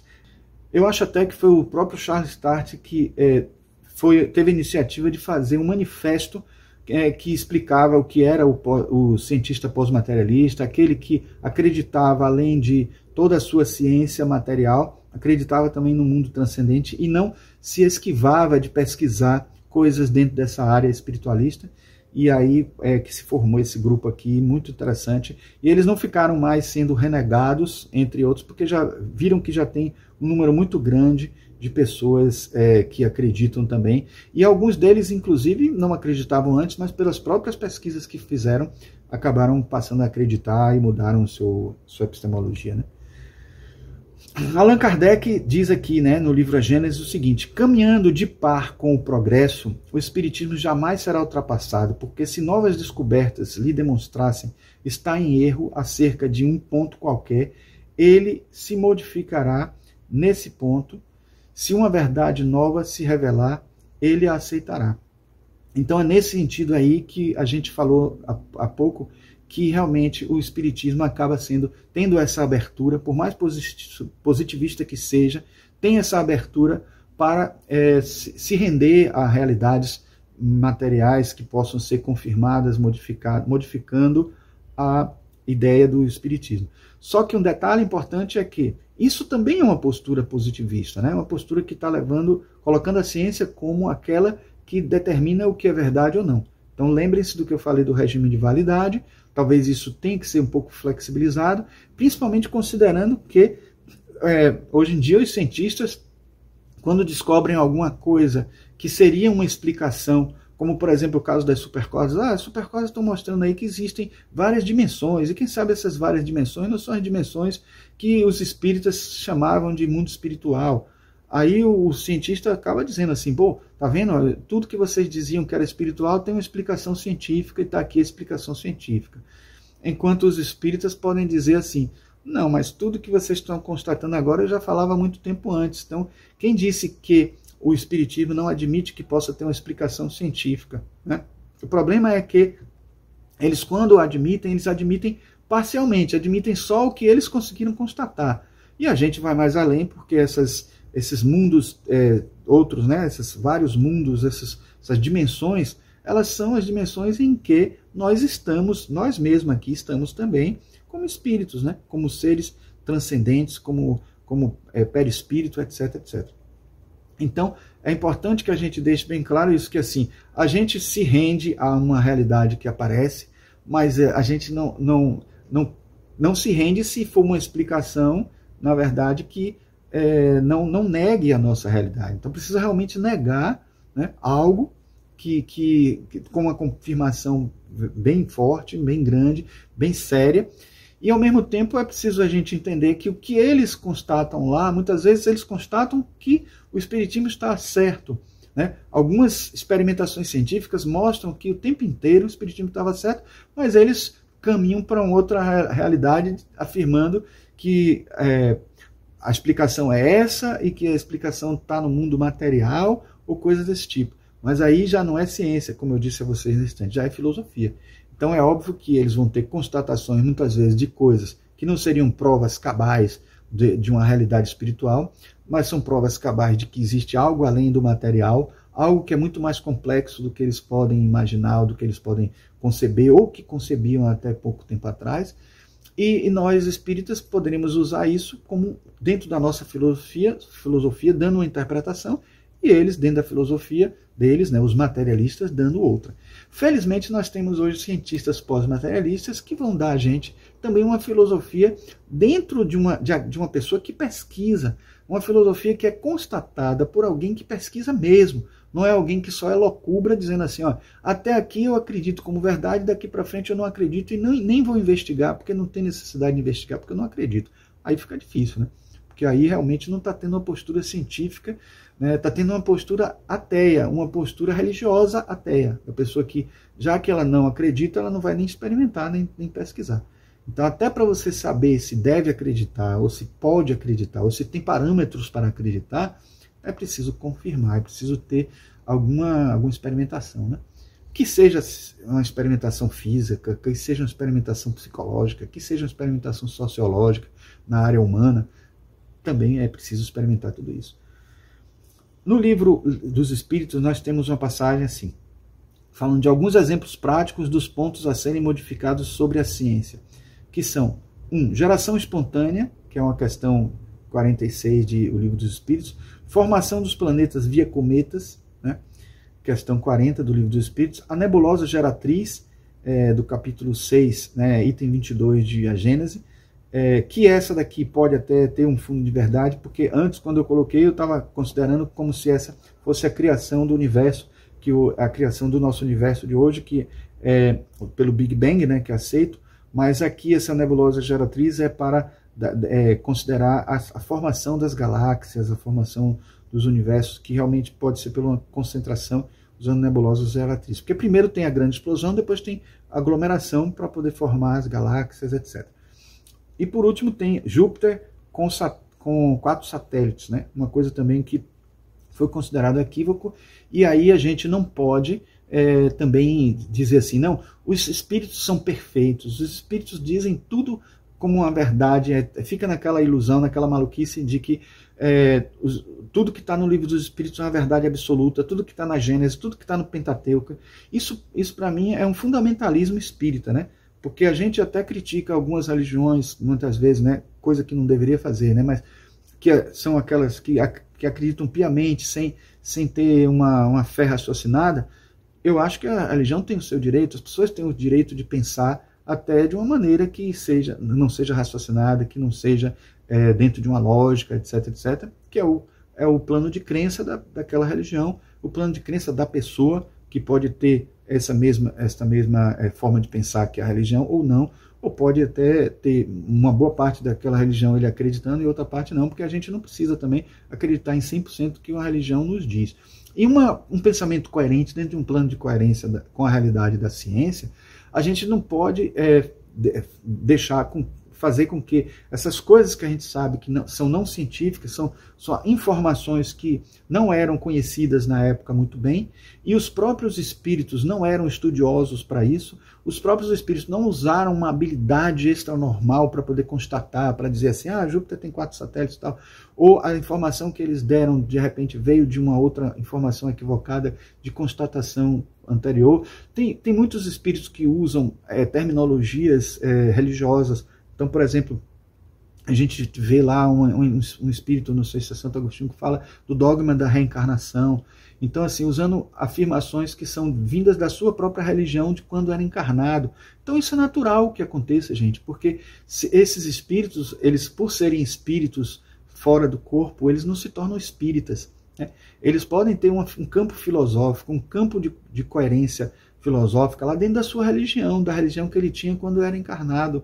E muitas vezes também a ciência deles é a ciência daquela época, porque muitas vezes eles não avançaram lá no mundo espiritual ou passaram muito tempo dentro de um processo de transformação, de melhoria, ou porque também lá eles não estudaram muito a fundo essa questão. Então, muitas coisas eles trazem de informações melhores, mais completas, mais coerentes e mais amplas, com um campo ampliado muito maior do que o que nós temos de entendimento. Mas isso não quer dizer que tudo que eles digam é verdade absoluta, tudo que está no Pentateuco kardeciano é uma verdade, como muita gente acha, e outros ainda dizem o seguinte, que só acreditam no que está nessas obras de Kardec, porque os outros autores que vieram depois só viajaram, filosofaram em cima disso e tal e tal.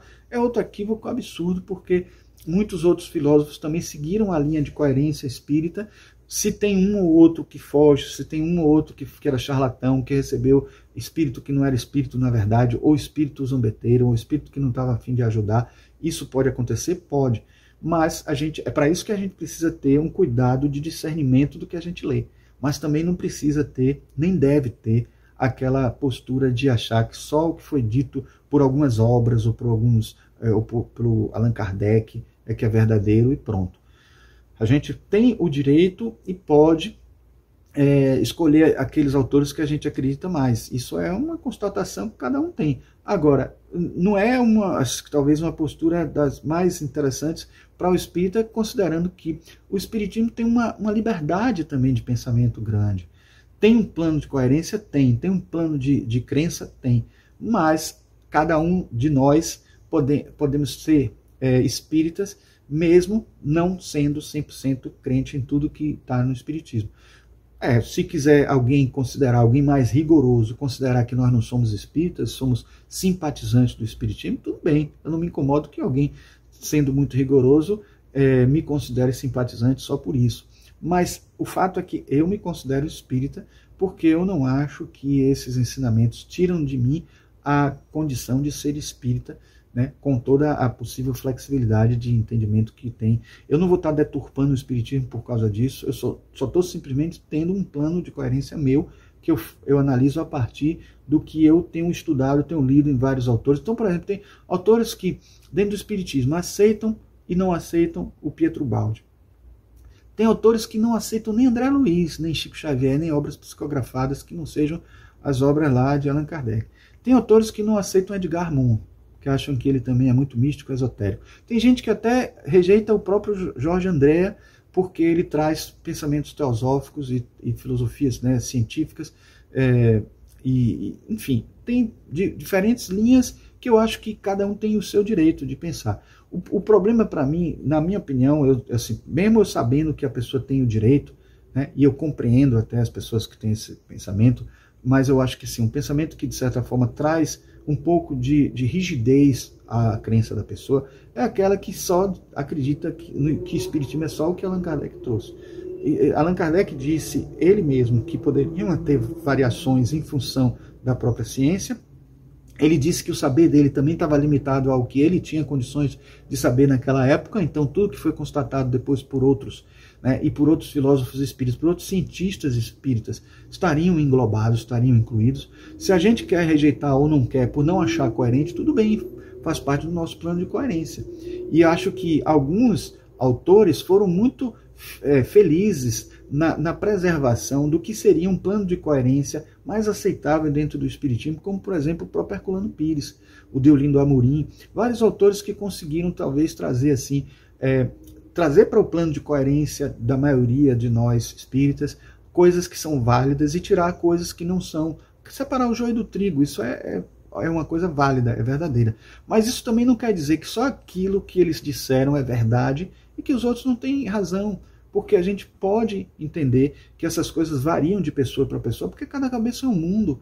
Eu não aceito tudo que, por exemplo, se eu voto em um determinado político, ele é de um partido, vocês aceitam tudo que aquele partido diz, defende? Você aceita tudo que aquele político que você votou fala, afirma e defende? Não. A gente geralmente faz isso pelo que é o mais próximo do que a gente pensa, ou menos pior, ou que a gente acha que seria melhor para a realidade que a gente tem nesse momento, né? Da mesma forma acontece com a religião. A gente tem o direito de ter variações em relação ao que uma religião determina ou defende, entendeu? Se uma pessoa quer ou não considerar você como uma pessoa, um fiel dentro daquela religião, aí paciência. Se ele não considerar, porque a pessoa também tem o direito de se considerar dentro daquela religião. Aí tem essa parte final que eles assim, final quer dizer, dentro desse slide, né? Estes pontos e outros pontos, portanto, não devem mais figurar na doutrina espírita como verdades, seguindo a própria recomendação de Kardec, pois assim, procedendo, o espiritismo continuará atual. Então, se são informações como essa daqui, da nebulosa geratriz, que eu até tiraria já desse slide, né? Que ainda não tem como a gente confirmar ou negar, os que realmente são defendidos, colocados como a geração espontânea, formação dos planetas via cometas e Júpiter com 4 satélites, esses aí não estão considerados, não devem ser mais considerados como verdades dentro do espiritismo, né? Diante do que o próprio Allan Kardec falou, então a gente não estaria sendo coerente dentro do plano de coerência do espiritismo se a gente continuasse aceitando isso como verdade, certo? Eu digo isso assim, eu dou sempre esse exemplo, nas últimas palestras, algumas vocês devem ter ouvido eu falar isso também, que assim, na medicina ayurvédica, que segue os Vedas, alguém poderia até dizer assim, não podemos mudar nada do que está lá nos Vedas, porque os Vedas, né, como muitos falam, é um livro perfeito, que foi trazido como um ensinamento, né, clássico dos hindus, e que está lá com uma verdade absoluta e tal, e tal.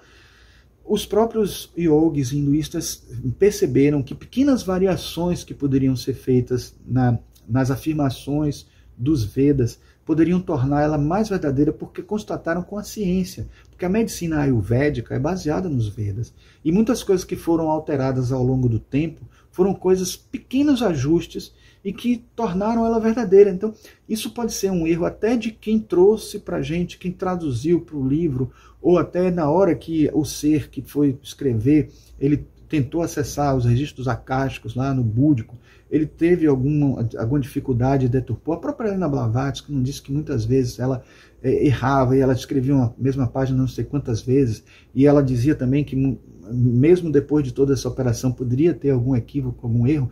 Os próprios mestres de sabedoria não dizem também que cometeram erros já por conta do estado em que estavam. Às vezes até teve um que estava montando a cavalo e fazendo uma carta mentalmente, e pense que dividir a mente, por mais que seja um ser altamente evoluído, ele precisa ser entendido como um humano, né? De alguma forma, mesmo que seja um humano acima da média, né? É super-humano, mas ele também ainda é humano, então pode ter algum equívoco, algum erro, né? Então a gente não pode considerar nada como absoluto, nada como verdadeiro, porque abaixo do Parabrahma, abaixo do Deus absoluto, não tem nada que seja irretocável, nada que seja absoluto, né? E em outra passagem no Livro dos Espíritos temos aqui, na própria introdução, né? As ciências ordinárias assentam nas propriedades da matéria que se pode experimentar e manipular livremente. Os fenômenos espíritas repousam na ação de inteligência dotadas de vontade própria e que nos provam a cada instante não se acharem subordinadas aos nossos caprichos. As observações não podem, portanto, ser feitas da mesma forma, requerem condições especiais e outro ponto de partida.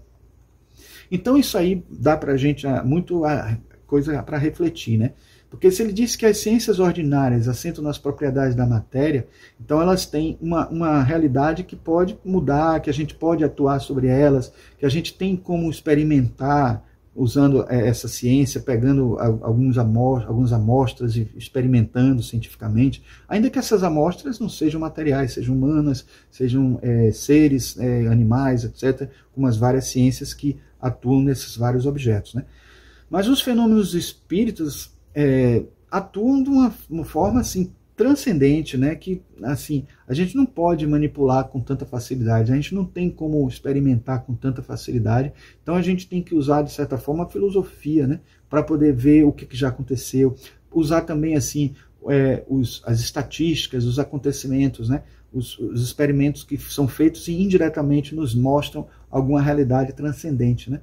Então, por isso que a gente tem que ter um ponto de partida diferente. Da mesma forma que as ciências exatas têm um ponto de partida diferente das ciências humanas. Então, as ciências transcendentes têm que ter ainda um outro ponto de partida, porque tem que ter um outro olhar, né? Um outro tipo de rigor, porque tem muita coisa ali que não tem nem como a gente constatar mesmo, a não ser indiretamente. Então, em que fatos da ciência atual encontramos evidências do saber espírita e do mundo espiritual? Bom, a matéria escura é um exemplo desse, né? Eu estou, assim, prestes a fazer um vídeo que fale um pouco de matéria escura e de energia escura, considerando um livro recente que eu comprei, que é Universo Invisível, de Lisa Randall, né? Então, se existe hoje, constatado pela ciência, 70% de energia escura, 26% de matéria escura, somente 3% de matéria normal não luminosa e a incrível quantidade, bom, ainda aqui 0,005% de radiação e a incrível quantidade de matéria normal visível de 0,5%, pense que somente esses 4% aqui, né, 4,005% são de matéria convencional, que a gente pode constatar na ciência. Então é um pouco do que a gente viu nesse instante Allan Kardec falando. Então, nessa esfera, a gente pode até pesquisar, né, usando a química, a física quântica, etc.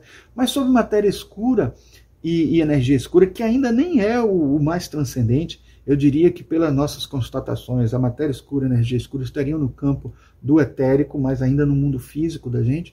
Mas é o que faz conexão. Seria se, por exemplo, o perispírito, segundo Allan Kardec, é feito de um elemento semimaterial, eu diria que o etérico é o que está entre o material e o semimaterial, ou seja, é o que estaria mais denso dentro dessa perspectiva espiritual, porque a gente precisa de uma hierarquia até chegar ao mais sutil, senão a gente não tem essa conexão do nosso corpo com o nosso espírito, do nosso corpo com a nossa alma, porque essa conexão vai acontecendo por graduações de sutileza, né? Maior à medida que vai chegando no espírito ou na alma, e menor à medida que vai chegando na matéria, menor sutileza. Então, a matéria escura seria talvez o que dentro da ciência seria mais próximo de uma possível explicação científica, e aí eu acho que os cientistas espíritas deveriam estar trabalhando nessa esfera. Como é difícil uma pessoa que é espírita chegar assim, de repente, assumir, agora daqui para frente eu vou ser cientista espírita, então eu vou entrar lá num observatório ou num acelerador de partículas e começar a estudar lá sobre isso. O que pode acontecer é exatamente o oposto, e felizmente está acontecendo. Pessoas que trabalham nesses laboratórios têm uma epistemologia, têm um plano de crença, um plano de coerência que inclui essas informações transcendentes, e aí por isso é permissível a eles, eles se permitem a possibilidade de estudar essas experiências e aí ajudar a gente contribuindo com o que eles constatam e o que eles podem nos trazer de interessante para a nossa ciência, a ciência espírita, né? Então, assim, alguém que se assuma espírita lá no meio espírita é difícil, mas pelo menos nós estamos tendo os chamados cientistas pós-materialistas, que seria quase que isso, só que dentro de uma perspectiva que envolveria mais do que o espiritismo, mas várias ciências espiritualistas, né? Que não tem algum, digamos assim, exemplo de pessoa ou alguma pessoa especial que estaria falando em nome dessas religiões, mas temos o contrário, temos um cientista que pode trazer, por ter um campo ampliado do seu pensamento, né, envolvendo o transcendente, que pode nos ajudar, contribuindo com informações ricas para a gente, né? Então, em o que é o Espiritismo, no item 101, nós temos aqui: suponhamos que os espíritos sejam incapazes de ensinar-nos alguma coisa além do que já sabemos ou do que por nós mesmos poderemos saber. Vê-se que só a demonstração da existência do mundo espiritual conduz forçosamente a uma revolução nas ideias. Então, como eu disse, então, se por um acaso esses cientistas, né, até um exemplo bem interessante, eles têm eles têm uma visão um pouco transcendente, só o fato deles acreditarem que existe um outro lado, um lado espiritual, já faz uma diferença enorme, né? E causa essa mudança e faz com que eles pesquisem e estudem coisas que os outros cientistas não pesquisam, né? E depois tem no 102, os espíritos, porém, fazem mais que isso. Os espíritos esclarecidos, quando sabemos interrogá-los e quando lhes é permitido, podem revelar-nos fatos ignorados, dar-nos a explicação do que não compreendemos e encarar-nos e encaminhar-nos para um progresso mais rápido. É nisso, sobretudo, que o estudo sério e completo da ciência espírita é indispensável, a fim de só lhe pedir o que ela pode dar e do modo por que o pode fazer. Ultrapassando esses limites é que nos expomos a ser enganados. Então, mesmo que eles não sejam autorizados a entrar em detalhes em determinadas informações, eles conseguem sim fazer com que a gente avance muito em algumas expectativas, porque até mesmo alguns cientistas da física quântica que estudaram obras teosofistas, espíritas e tal, muitos deles foram atrás de algumas coisas, né, dentro da ciência, porque sabiam que podia ter algo além. Então, o próprio Einstein mesmo, ele tinha como livro de cabeceira a doutrina secreta. Então, o conceito que Helena Blavatsky fala de espaço-tempo, ele pegou tanto de Helena Blavatsky esse conceito como de Kant, né, que eram dois livros, né? A Crítica da Razão Pura era outro livro que ele tinha na cabeceira. Então, é interessante que a gente veja isso, para que a gente saiba que está sendo uma contribuição, inclusive para a ciência, as informações espiritualistas, espíritas, etc. Aqui eu trouxe essa informação de que existe esse material que eu vou preparar um vídeo só sobre ele, talvez até uma palestra sobre isso, porque há muito tempo que eu estou querendo preparar algo sobre isso, né? O Espiritismo revolucionando a ciência acadêmica. Na verdade, é a estrutura da matéria segundo os espíritos, né? Então, a física do mundo espiritual. É um livro, são 2 livros, é volume 1 e volume 2, que é fácil encontrar em PDF na internet, né? E que os espíritos que se comunicaram trazendo informações foram esses aqui, ó, Sir Maclay Rafael, Emmanuel, que não é o Emmanuel de Chico Xavier, né? E Alexandre, né? São espíritos que foram físicos, físicos antes de desencarnarem, e é psicografado por um engenheiro eletricista e que entende de física quântica.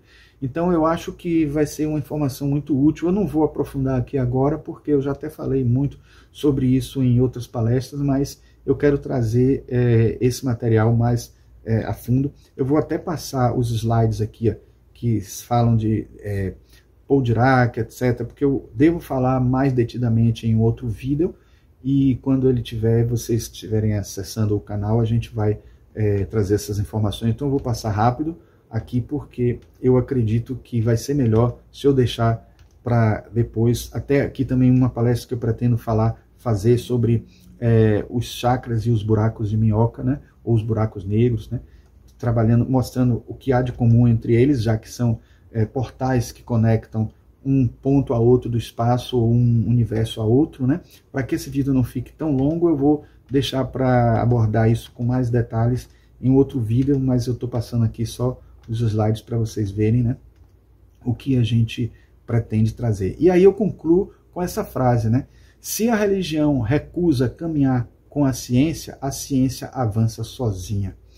Então, a gente precisa pensar que a religião precisa, né, da mesma forma que a gente está pegando esses cientistas que estudam um assunto mais transcendente e traz esses assuntos para a nossa realidade, a gente também precisa, da nossa parte, produzir alguma ciência, né, quer os espíritas, quer os teosofistas, quer os budistas, de certa forma, precisam também trazer algum tipo de ciência, mesmo que essa ciência não seja uma ciência laboratorial. Existe ciência documental também. Algumas pessoas que escrevem artigos trazendo informações que vieram de constatações empíricas e laboratoriais de um ou de outro, etc., e juntam e tiram conclusões científicas, estão fazendo ciência. É filosofia da ciência, mais do que ciência, mas é ciência também. Então, seria uma ciência documental, né? Uma prova documental de determinadas coisas, quando você confirma uma coisa ou outra.